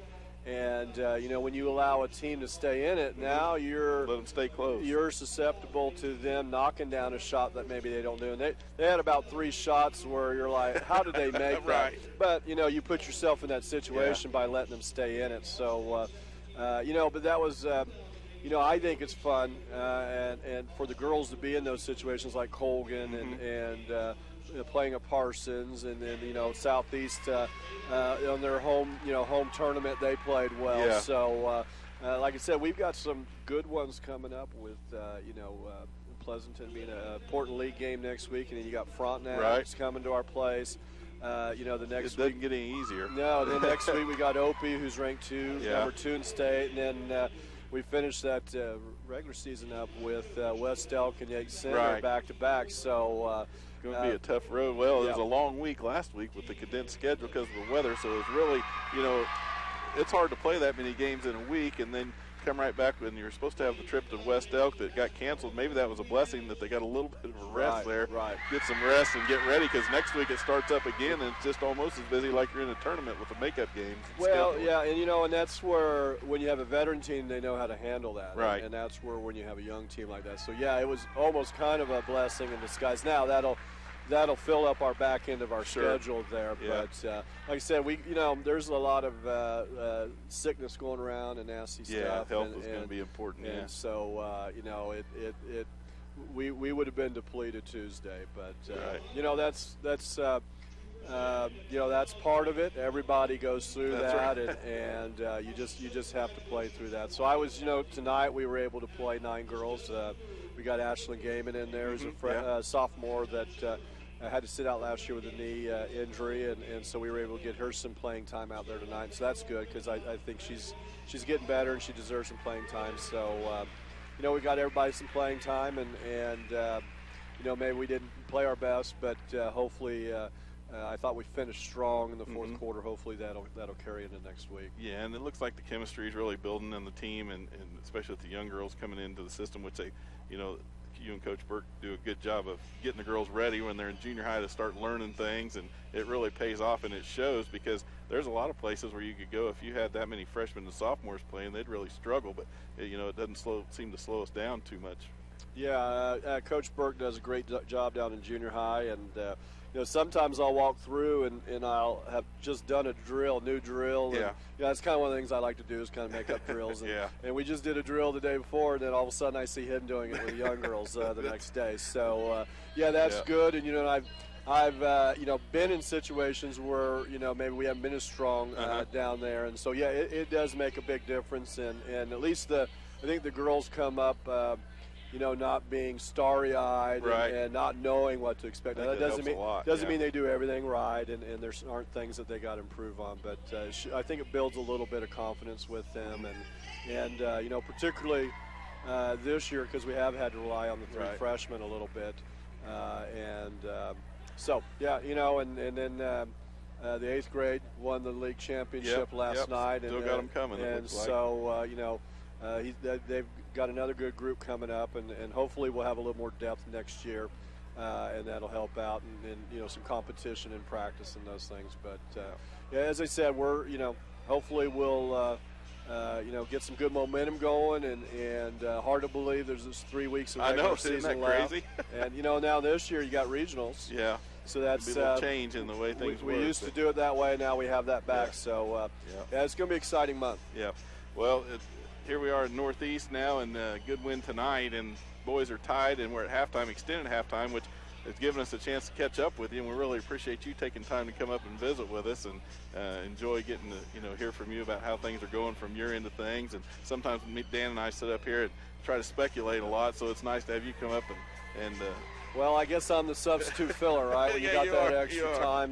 You are. Let the long-winded government teacher come in. We'd love to have you anytime you've got time, because I know everyone likes to hear it, and we sure do too. So thanks for joining us here at the Labette Health Halftime Show, and we'll look forward to seeing how things play out the rest of the season. Good luck. All right, thanks for what you guys do, and I know everybody appreciates this, and having it online and on the radio, and I think it's a neat thing for a small school to have, and not a lot of schools get this opportunity. So thanks to you guys. Okay, well, we appreciate it. So we'll be back here in 2 minutes. I'll go over the stats for the first half for the Indian boys here, tied at 29 with the Northeast Vikings, with about 7 minutes left to go here in halftime. Boys will be back out here to warm up, but we'll take a 2-minute timeout. I'll come back with stats. You're listening to St. Paul Indian basketball on Hot 105.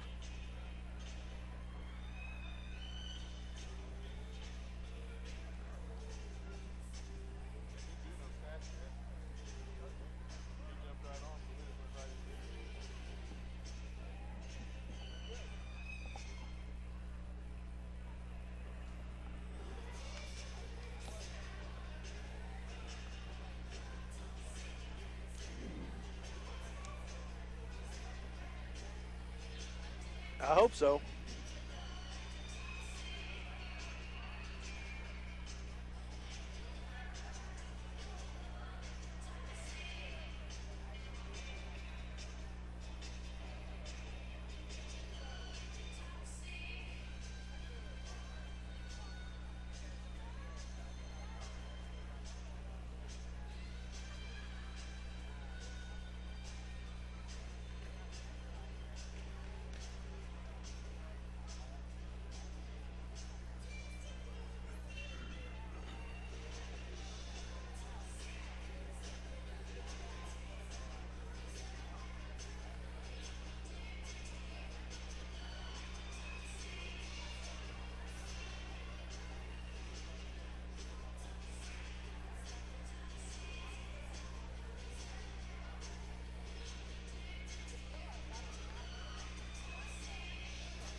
Oh, welcome back to Northeast High School here. Dan Vitt alongside Mike McCracken. Mike, what do you got for first half stats? Yeah, appreciate Coach Tuck, first of all, taking time out to visit with us. It's nice to get caught up with him after the way we haven't had much of a chance to visit so far in the season, so we had a good visit with him. But back to the boys' stats here in the first half, Dan, for St. Paul, 40% is what they shot from the field. They were 12 of 30, so need to pick that up a little bit, but it's been good enough as they come in here at halftime with a 29-29 tie.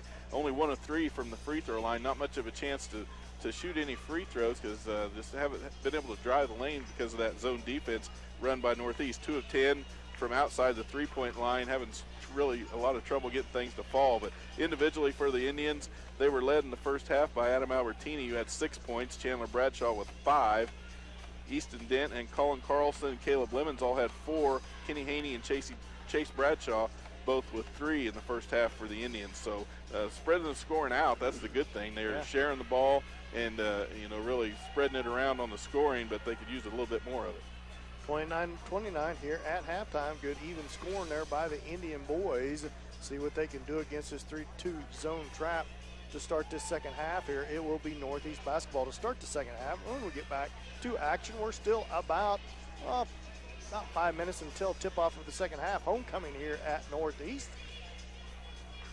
So we're going to take another break. We're going to take a 2-minute timeout. We'll come back to this 2-minute timeout. We'll get you set for the second half. You're listening to St. Paul Indian basketball on Hot 105.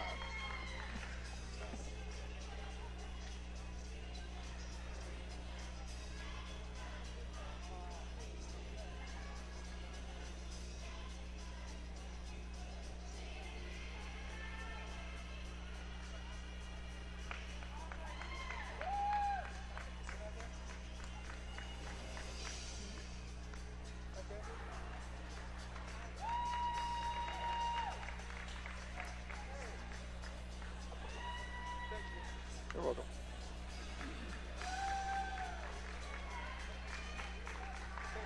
Yep.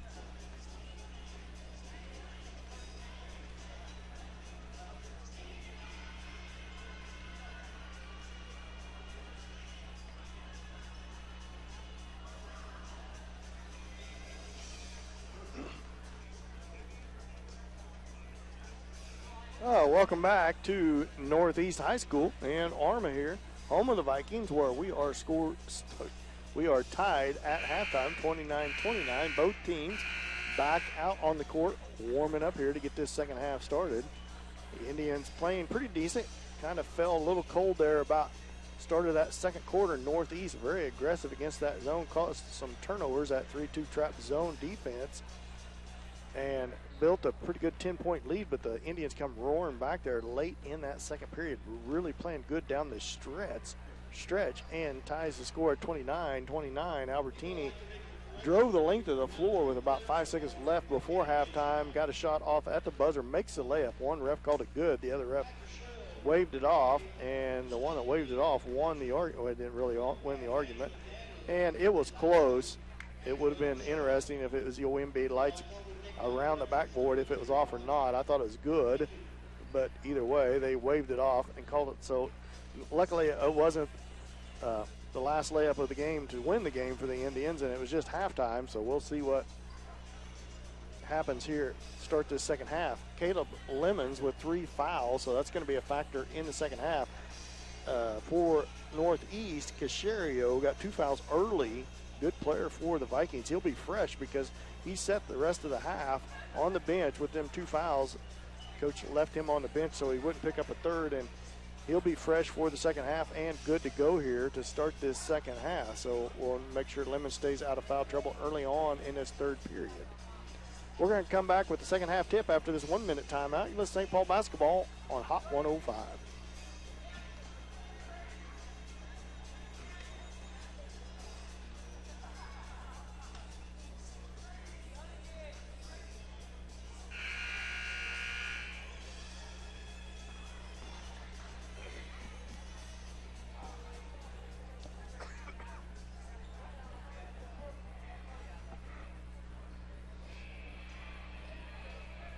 One minute.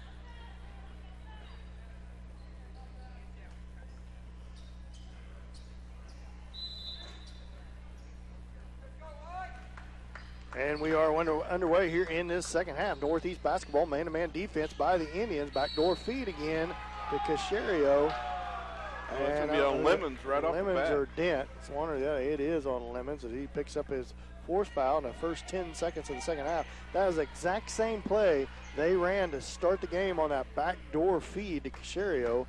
And this time he's fouled, so the Indians not adjusting to that well. And Lemons picks up his 4th foul. As Colin Carlson goes to the scores table for the Indians, will have to replace Lemons. As Lemons will have to ride the pine for quite a while here, as Casario made his first free throw as he lines up for his second. It's on its way and in there and good. He gives the Vikings 2-point lead. 31-29, Vikings up by 2. Little full court trap here. Albertini drives a baseline, cross court pass to Haney, up top to Bradshaw, back to Albertini, to the elbow to Haney.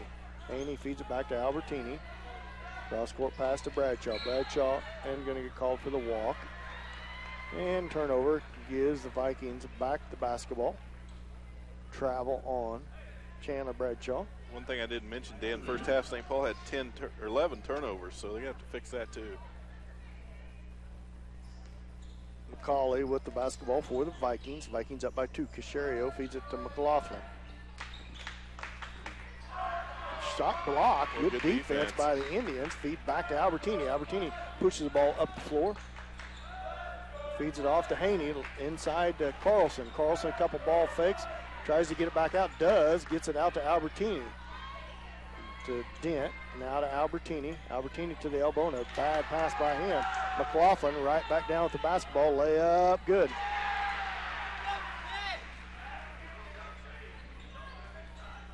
Haney now lazy pass. Almost turned it right back over to the Vikings, but somehow Albertini comes out of there with it. So pretty sloppy to start. And that's going to be a foul. And that's going to be on McCauley. First foul of the second half on Northeast as they lead by 4, 33-29. Albertini set to put the ball in play for the Indians. Gets it into Dent. Back to Albertini. Picked up out there by McCauley. Now man-to-man deep. No, still in that zone is Northeast. Haney with the basketball. Haney drives to the elbow, feeds it to Dent. Dent layup, no good. Tipped around and controlled by, and now still by Albertini. Stole from Cleland. Layup good, and he's fouled. Good. Way to stay into play. Adam Albertini as Cleland come out of there with the steal. And right when he tried to feed it to the outlet, Albertini steps in there and gets it. Gets it to a 2-point lead. Has a chance to try to make a one. As Jerkovic comes to the scores table, and he comes in for Cleveland.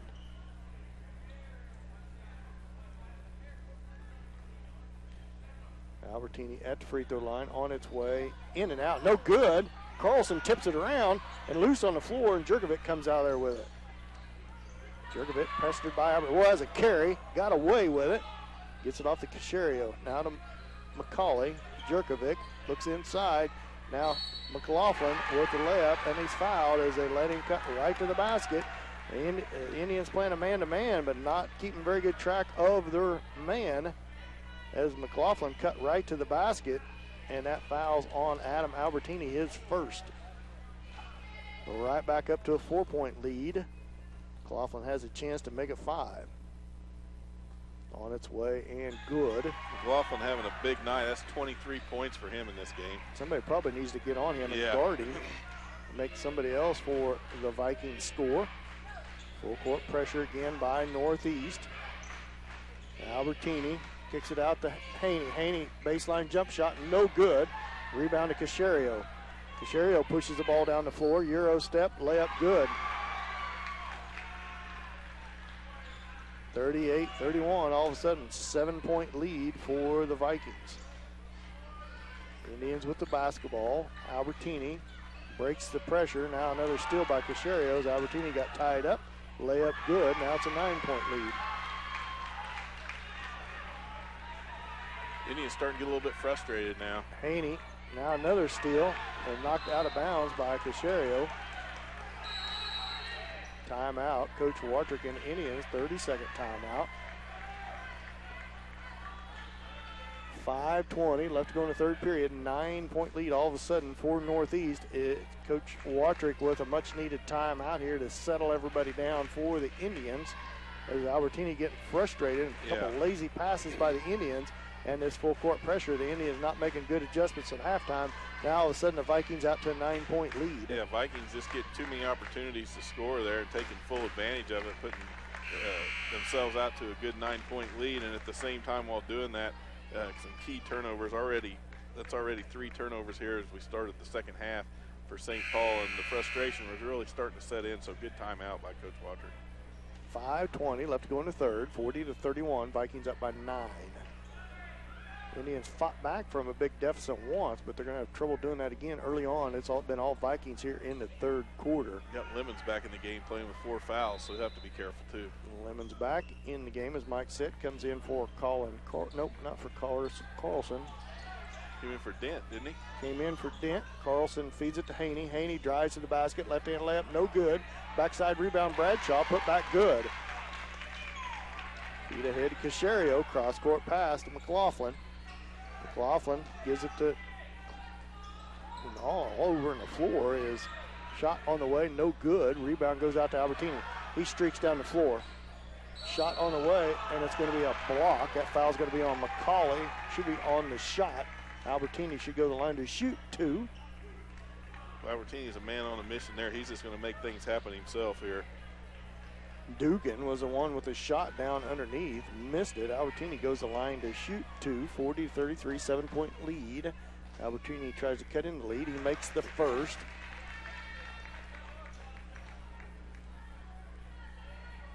As we'll see, Albertini settles in for his second. On its way, crawls over and good. 5-point ball game. 4:50 left to go in the third. 40-35. McCauley up to Jerkovic. Now to McLaughlin into the lane, feeds it to Dugan. He's partially blocked by Haney. Dugan gets the rebound, kicks it out. Jerkovic, 3-pointer, good from the corner. Boy, they're moving the ball well. 43-35, 8-point lead for the Vikings. 4:25 left to go in the third. Lemons is going to be fouled on the floor by McCauley. That'd be 4 on McCauley now, too. That's going to be the fourth on him. Team foul number 4 on the Vikings. St. Paul basketball. St. Paul trails by 8. Lemons with it. As they set their offense. Feeds it to Bradshaw. Bradshaw at the right wing position. Screen set by Haney. Feed back to Haney. Haney in the lane. Short on the shot. Rebound to Caserio. Haney with a good look at it. Couldn't get it to go. Feed ahead to McCauley. Now to McLaughlin. Now still by Albertini. Albertini all the way down. Layup good. And boy, he's undercut. No foul. As Albertini makes the layup. It's a 6-point ball game. 6-point lead for Northeast. Jerkovic with the basketball. Feeds it up to McCauley. McCauley up to McLaughlin. McLaughlin to Jerkovic into the lane. Floater on the way. Good. I think the Indians need to get out of that man-to-man, just not stand with their man at all. 3:29 left to go. And there's a foul on Jerkovic. That's the 15th foul on the Vikings. First on Jerkovic. Jerkovic's come off the bench to score 8 points for the Vikings, so playing well off the bench. Howard checks into the game for McCauley. McCauley got 3 or 4 fouls, Mike. McCauley's got 4. Lemons with the basketball. He's also playing with 4. He is on the floor. 3:23 left to go here in the third. Albertini with it. Indians trail by 8. Albertini into the free throw line. Kicks it out to Bradshaw. Now to Haney at the corner. Back up top to Bradshaw. Bradshaw guarded by Jerkovic. Bradshaw in the lane. Gets it stolen away. Loses a handle. Jerkovic tries to feed it to Caserio. Caserio tracks it down at the left wing position. Backdoor feed to McLaughlin. Layup no good. Carlson with the rebound. Albertini with the basketball. Inside the free throw line. Pulled up. Shot no good. Caserio ends up on the floor. Now Jerkovic, Euro step, tries to feed it. No good. No travel call. Now they're going to get Haney for a foul. Boy, Jerkovic took all kinds of steps, got all tangled up underneath there. No call made, and they get the bell out to McLaughlin. As Jerkovic, after he took 47 steps, dished it off to McLaughlin. Watrick's pleading his case as well, the same argument. And Kenny Haney gets called for the foul, his third team foul on the Indians. And in and out is McLaughlin's shot. Chase Bradshaw to the scores table for the Indians. He checks in for Chandler Bradshaw. 2:42 left to go in the third. Indians trail by 8. Shot on the way by McLaughlin. Short, no good. Rebound goes out to Northeast. Now a 2-point shot on the way. Albertini with the rebound. Albertini pushes the ball down against Caserio. All the way in. Pull up jump shot. Good. 6-point ball game. 6-point lead for Northeast. Jerkovic feeds it up top to Caserio. Caserio to McLaughlin. Ball's loose on the floor. Who's it going to be off of? It should be off of McLaughlin's foot. Everybody, Now they're going to get together with the one underneath. I hope the one underneath said it was off his foot, because it was off of McLaughlin's foot. They're looking right at it. If nothing else, they should call it a jump ball, but I seen it off of McLaughlin's foot. How'd you see it, Mike? Yeah, that's what I'd say, right off McLaughlin's foot, Dan. I'm with you. And they're still all three together. Now they're going to call it jump because they don't know either. I don't know if they're going to or not. They don't know. They're still talking about it. We'll have to just wait and see here. Folks, stay tuned. Flip a coin. Stay tuned, because they're both pleading their cases. They're going to give it to the Indians. Hey, what a break. You know, you don't get them reversed very often from the initial call, but it worked out that time. It's not a break, because honestly, that's the right call. Well, it's the right call, but from what they started out with. McLaughlin spun around with his back to the basket. Albertini was there and knocked Albertini to the floor, but it went off his thigh and rolled out of bounds. Now the Northeast coach wants to explain why they changed their mind. Albertini with the basketball, trying to get it in bounds. He needs to get it into somebody. Finally does. Now Lemons with it all the way to the rim, partially blocked, and that's going to be out. As that's Caserio who blocked it out of bounds, but it went off of Carlson as he tried to save it in bounds. So it goes back to Northeast. So all that for naught. Indians can't cut into the 6-point lead. 2:11 left to go in the third. 45-39, 6-point lead for Northeast. McLaughlin with the basketball. Jerkovic now over to Casario. Casario back to McLaughlin. Now to Jerkovic at the corner, guarded by Chase Bradshaw. Back up top to Casario, guarded by Haney. Now McLaughlin, boy, ran right into Carlson. It's a charge on him. And good job by Carlson having position. He had his feet set like concrete. Yes, he did. And McLaughlin went barreling through that lane and ran right over him. So a charge on McLaughlin, just his second foul. 16 foul on Northeast. All the way down to Carlson. Carlson ball fake layup, good. McLaughlin didn't want to pick up his third foul. Jerkovic with the basketball for Northeast. Up top to Casario. Back out to Howard. To McLaughlin in the lane. Tough shot up, no good. Albertini with the basketball. He pushes it all the way down. Jerkovic tries to block, and it's going to be a block as Albertini makes the shot and going to go to the line for the and one. And that's the right call too. Jerkovic tried to lean to the side, and it's a 2-point ball game. Could be a 1-point ball game if Albertini can finish this off. Yeah, Albertini's really in this second half coming alive, and he's well, the difference is the game is Coach Watrick has put him on McLaughlin, right? Mike. And it's really slowed him down, but McLaughlin really does a good job cutting into the paint. And the Indians doing a pretty decent job with some help defense here lately. We'll see if they can continue that. 1:18 left to go in the third. 2-point ball game. Albertini makes it a 1-point ball game. 1-point lead for Northeast. It's good to see Adam Albertini heating back up, though. He was on a little bit of a cold slump. Casario with the basketball for Northeast. Jerkovic, ball fake into the lane, kicks it out. Number 25 in the game. Who's that? That's a new one. Broyles back to Jerkovic. Jerkovic up above the 3-point line. Feeds it to Broyles. McLaughlin. Now here's a cutter, Casario. Casario swatted out of bounds as he was way underneath the basket. Haney should have let him shoot it. I don't think there's no way he could have made it. But Kenny Haney swats it out of bounds. Good motion offense by Northeast. They get some cutters open every once in a while as Chandler Bradshaw checks in for Lemons. That's a good move by Coach Watrick. Getting Lemons out with 55 seconds left to go in the third with his 4 fouls. McLaughlin looking, lobs it in up high to Casario. Casario holds it, feeds it to McLaughlin. McLaughlin guarded by Albertini. Now Broyles with it into the lane, kicks it out. Jerkovic now to McLaughlin. McLaughlin kicks it out. 3-point shot by Broyles, short, no good. Carlson with the rebound for the Indians. 35 seconds left to go in the third. 45-44. Chandler Bradshaw whips it out to Albertini way up high. 25 seconds left to go in the third. Chase Bradshaw with the basketball. Indians going to try to go for the last shot, I believe. Back up top to Bradshaw, now to Albertini. 15 seconds, 14, as Albertini dribbles in the lane. Floater on the way, good. 8 seconds left. Here comes Jerkovic, need to get a hand in his face. Stay up top on a 3-point shooter. Casario, ball fake, leans, blocked by Haney, and that's the end of the third. The end of the third, Indians come roaring back and come back to a 1-point lead. They lead 46-45. We'll be back after this 1-minute timeout. You listen to St. Paul basketball on Hot 105.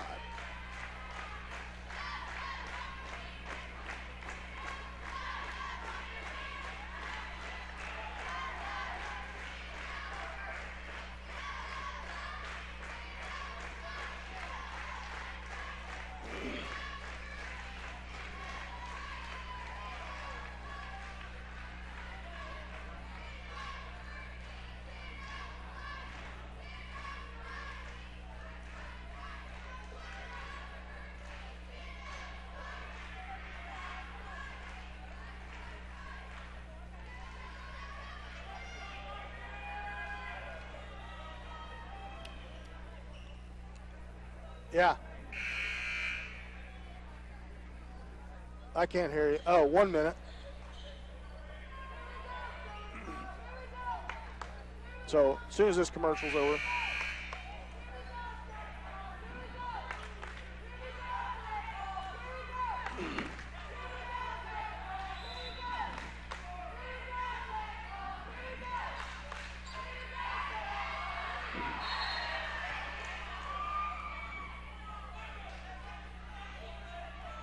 Welcome back. To start the fourth quarter, it's going to be Indian basketball. A kick against Northeast, going to stay with the Indians. Indians lead by 1.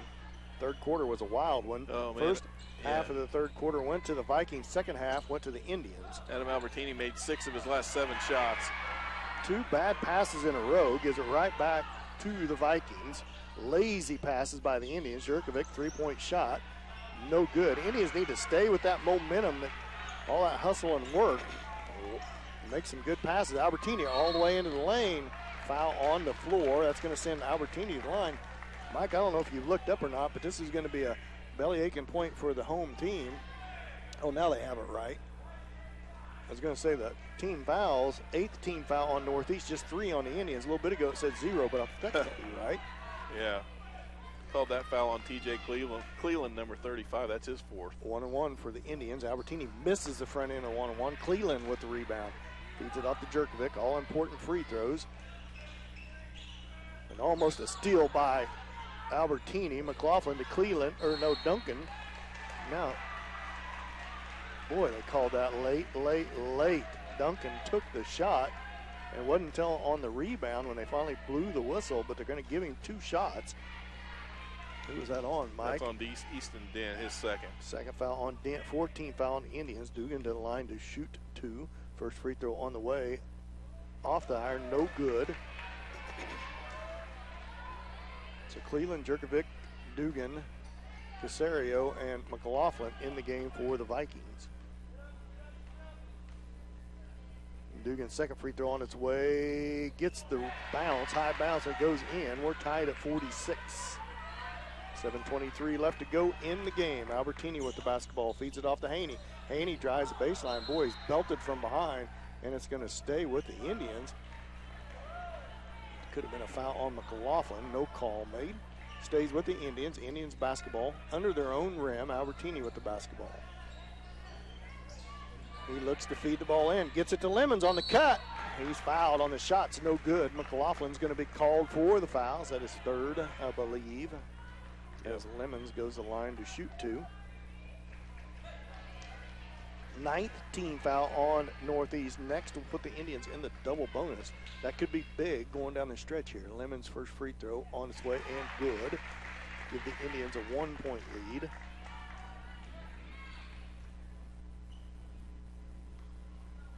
Lemons settles in for his second. On its way and off the back iron, no good. But Bradshaw with the rebound, put back short, no good. Cleland with the rebound. Boy, I wish Chandler would have set himself a little better. He rushed that. Casario all the way there, and he just throws it up. And he gets the call as he just flops out of bounds, throws the ball in the air, and he gets the call against Kenny Haney. That'll be his 3rd, and that's going to send Casario to the line to shoot 2. That'd be 4th on Haney.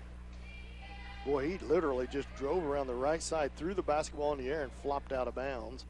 5th team foul. That's 4 on Haney as Casario makes his first. Kenny Haney picks up his 4th with 7:05 left to go in the game. 15 foul on the Indians. Casario's second is right through there and good. Gives Northeast a 1-point lead. Vikings stay in this trap zone. Albertini all the way to the rim, feeds it to Dent. Dent's layup's no good. Rebound goes to Dent, and that's going to be a jump ball, and that's going to go back to the Vikings.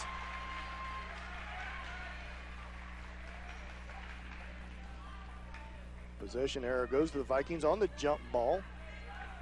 So the next one will go back to the Indians. 1-point lead for the Vikings, 48-47, 6:50 left to go in the game. Casario with the basketball, guarded by Haney.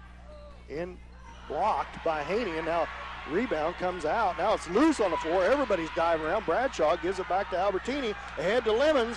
Lemons layup, good. Casario right back down with the basketball. That looked like a rugby match out there. McLaughlin with the basketball. He drives in the lane. Layup, no good, but he's going to be fouled. That could be Kenny Haney's 5th foul. That may be on Easton Dent. Him or Dent.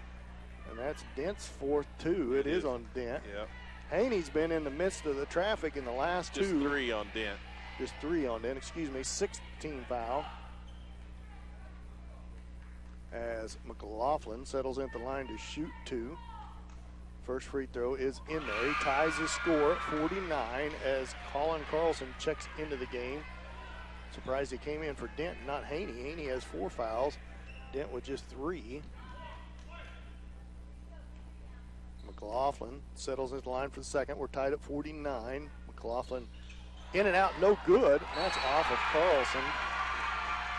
As it spun out, he took a shove from behind, but it goes off his leg and goes out of bounds. So it's knotted at 49, but Vikings basketball. They look, feed it in up high, and that's going to be Adam Albertini. He's going to pick up a foul against Casario as they're both going to the basketball. He's not getting 2 shots, a 1-and-1, I hope. Yeah, thank you. He held up 2 fingers like he's going to give him 2 shots. Casario settles into the line for the front end of 1-on-1. 17th foul on the Indians, 2nd on Albertini. First free throw on its way, rattles in. Gives the Vikings a 1-point lead, 50-49, 6:22 left to go in the game. It's a long ways to go in this game. It's a wild one. Yeah, it is. Casario settles in for the second.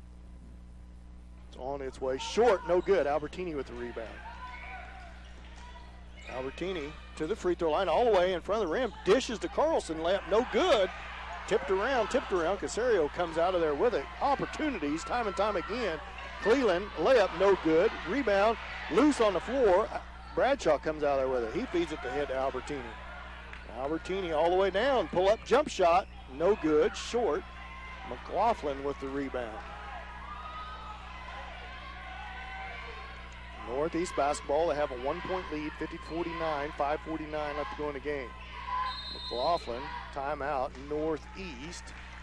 We're going to go ahead and take a timeout. We're going to take a 30-second timeout. You listen to St. Paul basketball on Hot 105.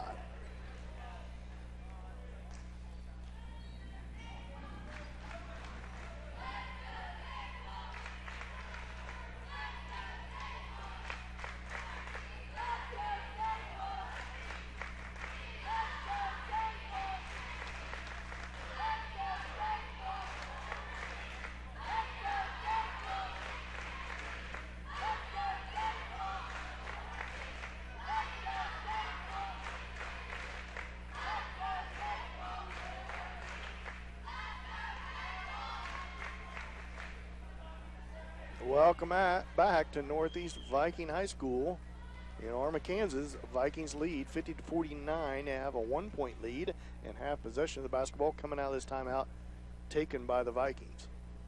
5:46 left to go in the game. It's been back and forth. They must have stretched that out to 1 minute, Mike. It's been way more than 30 seconds. Yeah, they just blew the horn, but you don't know what they did. They called for a 30 to start, but now they just blew the horn. They must have changed it to a 1-minute timeout. It's been a good ball game. Back and forth we have went. McLaughlin has really been the point scorer for Northeast. Good ball players. It's caused a lot of turnovers, but the Indians now really pushing the ball down the floor quickly.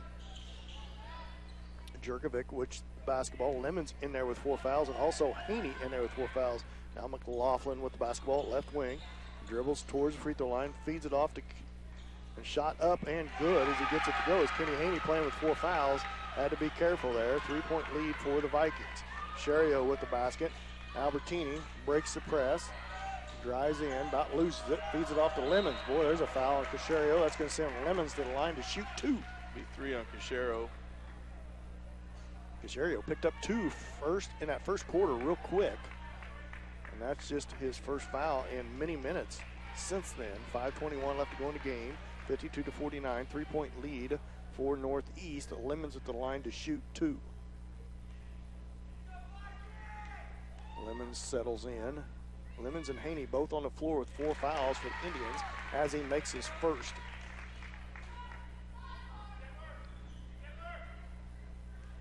Lemons settles in for his second.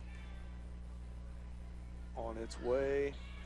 And good, rattles it in. A 1-point ball game, 52-51, 5:20 left to go in the game. Jerkovic with the basketball for the Vikings. Cross-court pass over to McLaughlin. Now to Cleland. Down to the corner of Jerkovic. The McLaughlin tries to feed inside to Casherio. Double team, tough shot, no good. Backside rebound's going to go to Cleland. Cleland feeds it up top to Jerkovic. Jerkovic dribbles against Lemons, and he's going to be fouled, and he makes the shot. Who's that foul going to be on? Might be on Lemons. I think it might be on Lemons, too. And it is. That's on it. Lemons. He just fouled out of the game. And that's going to send Jerkovic to the line to shoot the and one 3-point lead. 54-51. Vikings up by 3.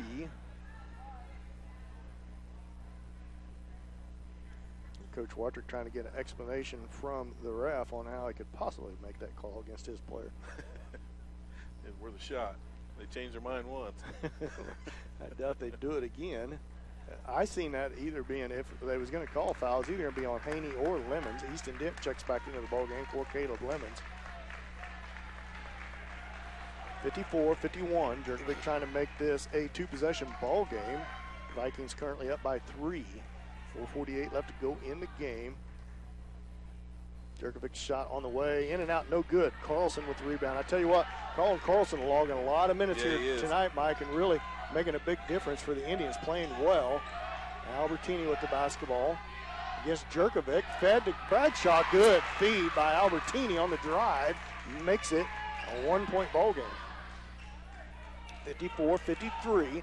We're about halfway through this fourth quarter. The Vikings cling to a 1-point lead. McLaughlin with the basketball. Dribbles to the left. Bradshaw has to pick him up now to Cleland. Cleland in traffic. Now still by Albertini. Albertini streaks down the right side. Layup. And it's going to be a foul on Caserio. And that's going to be his 4th foul as Albertini will go to the line to shoot 2. Caserio thought he got ball, but I think he hit Adam on the wrist. 4th foul on Caserio. 10 team fouls on the Vikings. So double bonus the rest of the way. Either way, Albertini was fouled on the shot, so he's going to shoot 2. First free throw on its way and good. Adam Albertini still hustling hard, playing hard. Hasn't set foot out of this ball game. He's got to be gassed. 4:10 left to go. He just motor keeps running. He's running on adrenaline now. He's pumped up. 55-54 gives the Indians a 1-point lead. We got a whistle here for a sub for McCauley. Checks back in for Northeast. Checks in for Cleland. So Kenny Haney now on the floor for the Indians with 4 fouls, and also Caserio for the Vikings. Haney needs to be careful here. McCauley with it, feeds it to Jerkovic. Now McLaughlin in the lane, tries to feed it to Caserio, kicks it out. McCauley, now McLaughlin, and that's, who's that going to be on? Carlson, maybe. Man, Adam Albertini got shoved to the floor. On Chandler Bradshaw. McLaughlin, he's going to go to the line to shoot. He's going to shoot 2 or the 1-and-1. Now they're not sure. 1-and-1 as he was fouled on the floor. Yeah, no shot, so it's 1-and-1. McLaughlin goes to the line to shoot the front of the 1-and-1. 19 foul on the Indians. Free throws on its way and right through there and good. McLaughlin, real quick, comes around them screens. Albertini thought he had position, got shoved to the floor, but then Bradshaw had to pick him up. Second shot, and he gives the Vikings a 1-point lead, 56-55, 3:56 left to go in the game. 3:54 left to go in the game, 1-point lead for the Vikings. Albertini with the basketball, gets around Jerkovic, loses it for a minute, and it goes out of bounds, but it's going to be out on McLaughlin. Difference in this second half, and especially the last half of the third quarter, early on in this fourth quarter, is Albertini been breaking that trap press, getting some position, making some good feeds to his teammates. Chandler Bradshaw back to Albertini. Albertini dribbles to his left, feeds it back up top to Bradshaw. Bradshaw whips it back over to Albertini. Albertini holds it. Now Albertini to the basket, and he's going to be fouled. He's going to go to the line to shoot 2. 56-55, 1-point lead for the Vikings. Lots of whistles, lots of fouls, lots of foul shots. As if the Indians foul again, they'll have the Vikings on double bonus. Albertini goes to the line to shoot 2. Albertini 5 of 8 from the free throw line, most of those here in the second half. He's at the line to shoot 2. Settles at the line. First one's on its way and off the rim, no good. 1 point lead for the Vikings. 3:28 left to go in the game. 56-55 is the Vikings' 1 point lead. Second free throw short, no good. McLaughlin with the rebound. It might be a little fatigue showing up for Albertini, missing both of them free throws. Cherio, cross-court pass. Over to McCauley, now to McLaughlin, now to Jerkovic. Jerkovic to Dugan, who's in the game, the younger Dugan. Jerkovic guarded by Dent. Dribbles back. Boy, that was almost a carry. Feed into the lane to McCauley. McCauley in traffic. Kicks it out to McLaughlin. He spins. Shot. Traveled, yeah. And he's going to get called for a travel. Shot was off. No good, but he traveled. Turnover against the Vikings. 1 point lead for the Vikings. Under 3 minutes to go. 56-55. Vikings up by 1. Haney with the basketball. Haney feeds it to Bradshaw. Bradshaw double teamed out there, and he's going to be fouled, and he's going to go line shoot two. That could be on Cachero. Could be his. No, it's not. I think it's on number 12. Or no, it's on number 11, Mike. Jerkovic. His second. Would have been nice to get Cachero out of there. Bradshaw to the line to shoot two. Indians in the double bonus the rest of the way. They trail by 1, 56-55. Bradshaw's first free throw's on its way and short, no good. So Indians 0 for 3 from the line their last 3 trips. Albertini with 2 just a bit ago. Now Bradshaw with his first. 2:49 left to go in the game. Indians trail by 1.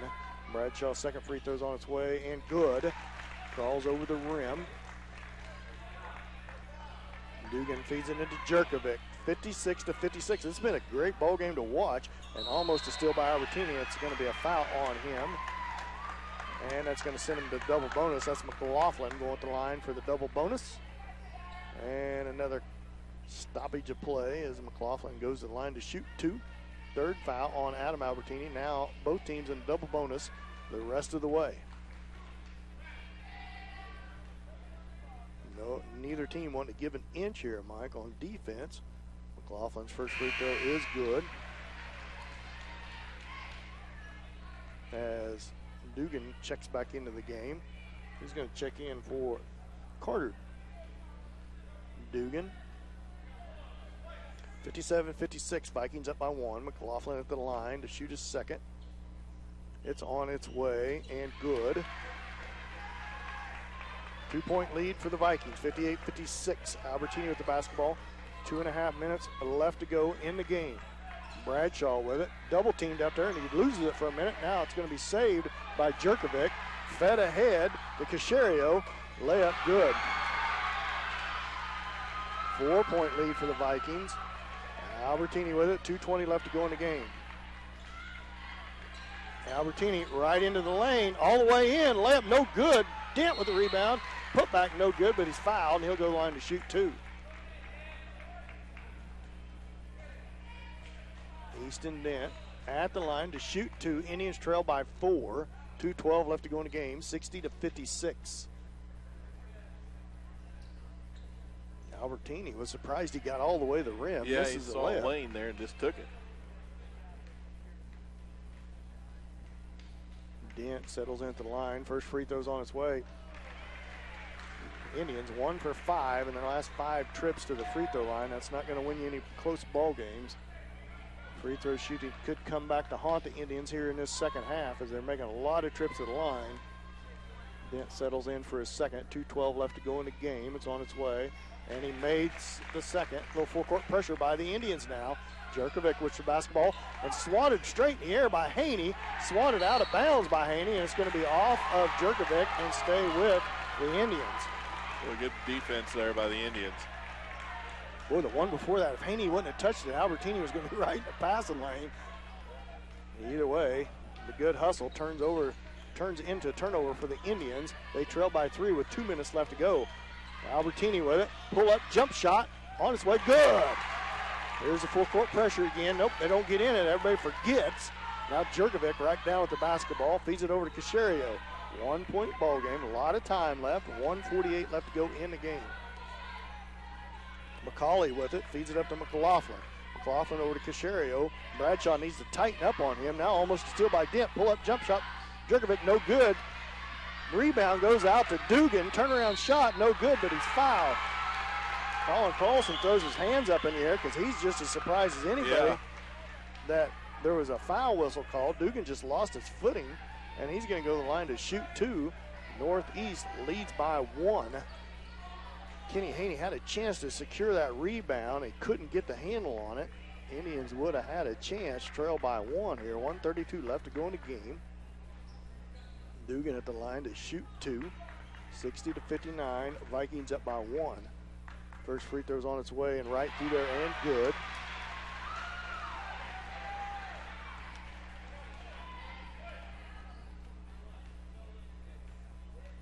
And Dugan settles in for a second. It's on its way and rattles in there. Good. 62-59, 3-point lead for the Vikings. Albertini with the basketball. Down the baseline he goes, feeds it up top. Kenny Haney, 3-point shot, top of the key, no good. Dugan with the rebound. He feeds it ahead to McLaughlin. McLaughlin, Euro step. Oh, he's going to get the call and the foul. Haney just stands straight up in the air as McLaughlin makes the layup. 64-59. Now it's a 5-point lead for Northeast. And McLaughlin goes to the line to try to shoot the and 1. And that is the 5th foul on Kenny Haney. I thought he was just standing there with his hands straight. No, that was his 5th, yeah. I thought that was going to be on Dent. Well, that's what I was waiting for, and then I saw Haney walking towards the side. I knew that he knew it was on him. 1:15 left to go in the game. Now all of a sudden the Indians in trouble here. Trail by 5. McLaughlin trying to make it 6.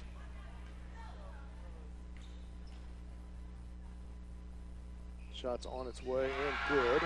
Boy, McLaughlin's been on a show for Northeast. He's been their whole offense, really. Albertini feeds it ahead to Bradshaw. Bradshaw to the corner. Chase Bradshaw. Oh, come on.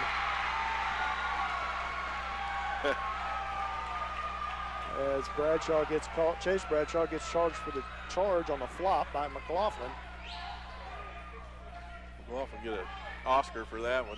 I think he got an Oscar for the last one, too. I don't think the Indian boy's too happy with all his play antics. Casherio with the basketball. Vikings up by 6 with a minute left to go in the game. Jerkovic feeds it back. Feed almost a steal by Albertini. McLaughlin, that's a travel. How is that not a travel? Oh my gosh. And then McLaughlin goes to the rim and scores. Now it's an 8-point ball game. Holy smokes, I don't understand that one for as long. Bradshaw, 3-point shot, short, no good. And that's going to be a what? Foul underneath.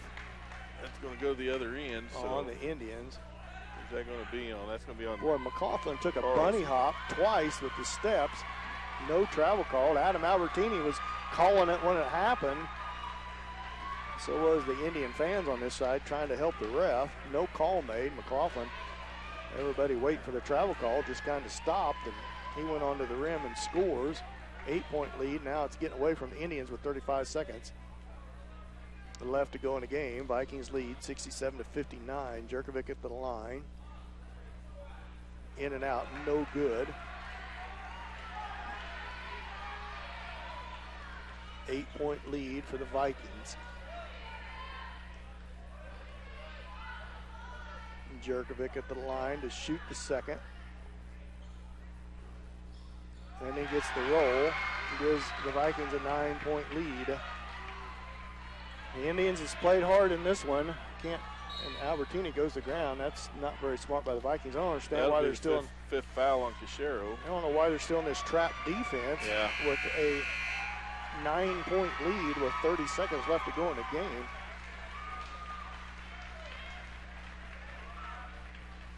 Albertini at the line to shoot 2. Last thing you want to do with a 9-point lead, stop the clock. And they do. Cleveland checks back into the game for the Vikings.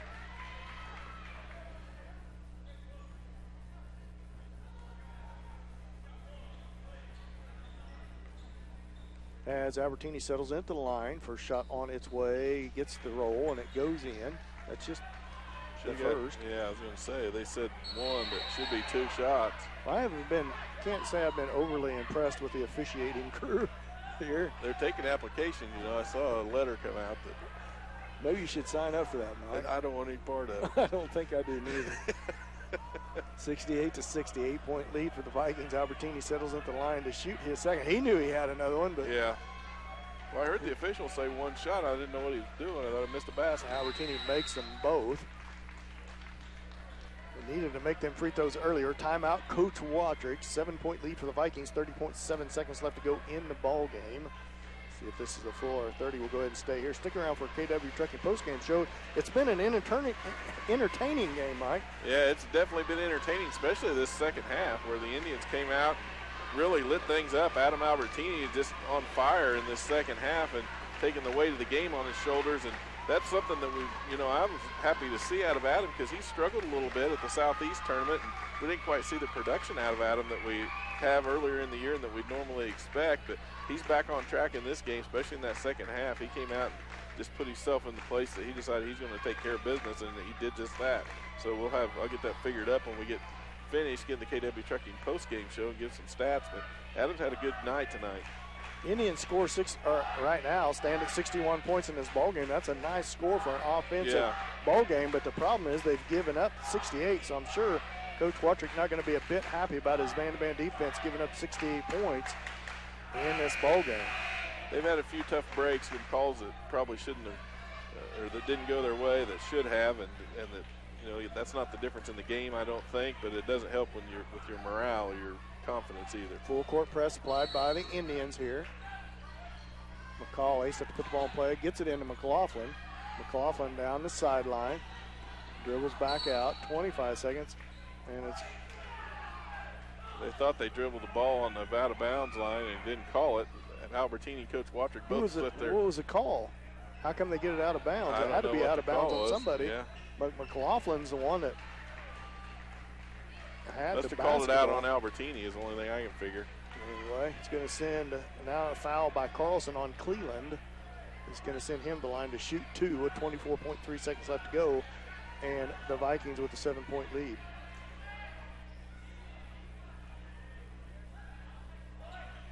I don't know. Ref comes talk to Colin Carlson, but Colin Carlson doing what he's supposed to do. He had That's to foul, right, and he did. Cleveland at the line to shoot 2. 24.3 seconds left to go in the game. Northeast up by 7.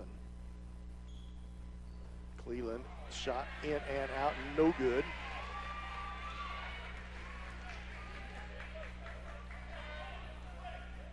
As he settles in for a second, Northeast clears the lane. Nobody in the lane for Northeast. Cleveland's second free throw's on its way. Long, no good. Carlson with the rebound. Feeds it ahead to Albertini. Albertini pull up long three-pointer. Good. Right through there. Timeout, Coach Wadrick, and it's a 4-point ball game with 17 seconds left to go in this game. The Indians need to come up with a steal. We'll be back after this 30-second timeout. Let's St. Paul basketball on Hot 105.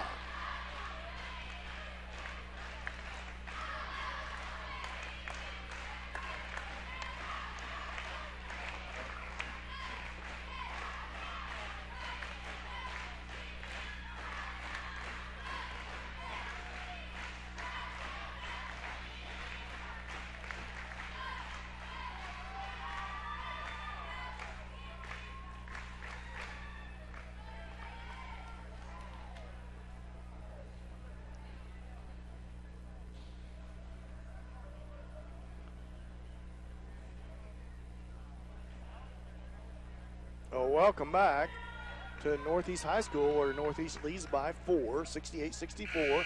17.2 seconds left in the game, and it's going to be the Vikings basketball. The Indians going to have to try to press, get a turnover. They can't. Yeah. They're going to have to hope for some missed free throws and a couple quick scores to try to come out of here with a victory. It's been a hard-fought ball game. Tough-fought ball game. Back and forth. This is a 1-point ball game with 2 minutes left to go. 3 minutes left to go in this game.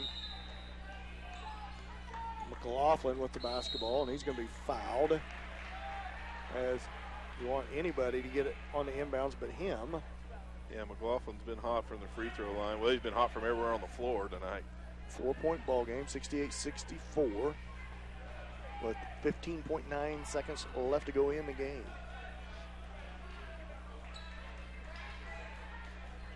4-point ball game. McLaughlin at the line to shoot 2. First free throw's on its way, and right through there and good.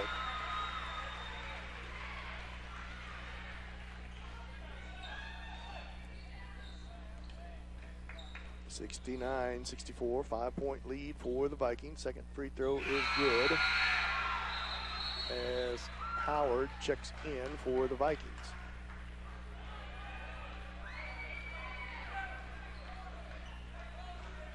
(16 seconds left. Now Albertini with it against McLaughlin. Step back 3-point shot. Can't quite get it. Dugan with the rebound. Those are fouls that are travel. Should have been a travel. They're going to call it on Chandler Bradshaw, though. As Bradshaw was going for the rebound, got tangled up with Dugan. Dugan ended up on the floor. Took a while for him to blow the whistle. 9 seconds left to go in the game. 6-point lead for the Vikings. Dugan's going to go to the line to shoot 2. Dugan's only got 5 points for the Vikings, but they've all come from the free throw line tonight. Dugan settles in at the line, trying to close this game out for the Vikings. Misses the first.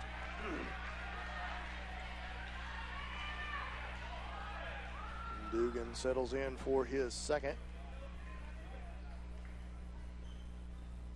It's on its way, and good. It rattles in and out as Cleveland checks into the game for the Vikings. 7-point lead for the Vikings. 9 seconds left to go in the game. Albertini with it. 6 seconds left. Long 3-point shot by Bradshaw off the backboard, no good. The ball's loose on the floor, and that's going to be the end of the game. The Vikings are going to come out victorious, 71-64. We'll be back with our KW Trucking postgame show after this 2-minute timeout with St. Paul basketball on Hot 105.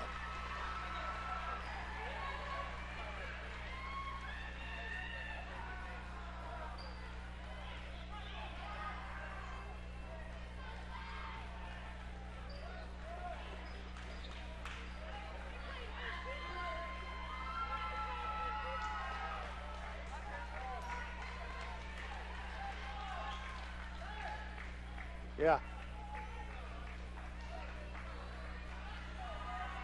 Man.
Welcome back to Northeast High School, where Northeast comes out with a 71-64 victory over the Indians. Mike, what do you got for KW Trucking final stats? Well, if Adam Albertini really came on strong, he ended up leading the Indians, but he had 6 points in the first half, ended up with 28, so 22 points in the second half for Adam Albertini to lead all scorers with 28, or lead St. Paul with 28. He's followed by Chandler Bradshaw, who had a nice game with 10 points. Caleb Lemons had 9 before he was fouled out there in the fourth quarter. Easton Dent with 5. Colin Carlson had 6. Kenny Haney and Chase Bradshaw both had 3 points for the Indians. Indians shot 13 of 23 from the free throw line, so a little over 50%. You know, you'd like to see it a little bit better than that, but they made some free throws. At least they're starting to get some of those to fall and go their way. On the other hand, they had 15 3-point shots, only made 3 of them, so 3-point shooting really not working for the Indians, and a lot of those times they weren't able to get a rebound because Northeast was just really good on the boards, especially in the first half. But second half, tale of two halves, because the second half, St. Paul came out here, played aggressive, played hard, and really, did everything they could to win this game. Just couldn't make it happen at the end. Yeah, it was a good ball game. 71-64 victory for the Vikings of Northeast in a hard-fought Three Rivers League game here tonight. Well, thank everybody for joining us on our KW Trucking post-game show. We'll be back in action next Tuesday night. Join us about 5:45 for girls action. We will see you then. Thank everybody for listening. Final score, Northeast 71, Indians 64. We'll see you next Tuesday night. Thanks for listening. You've been listening to KW Trucking post-game show here on Hot 105.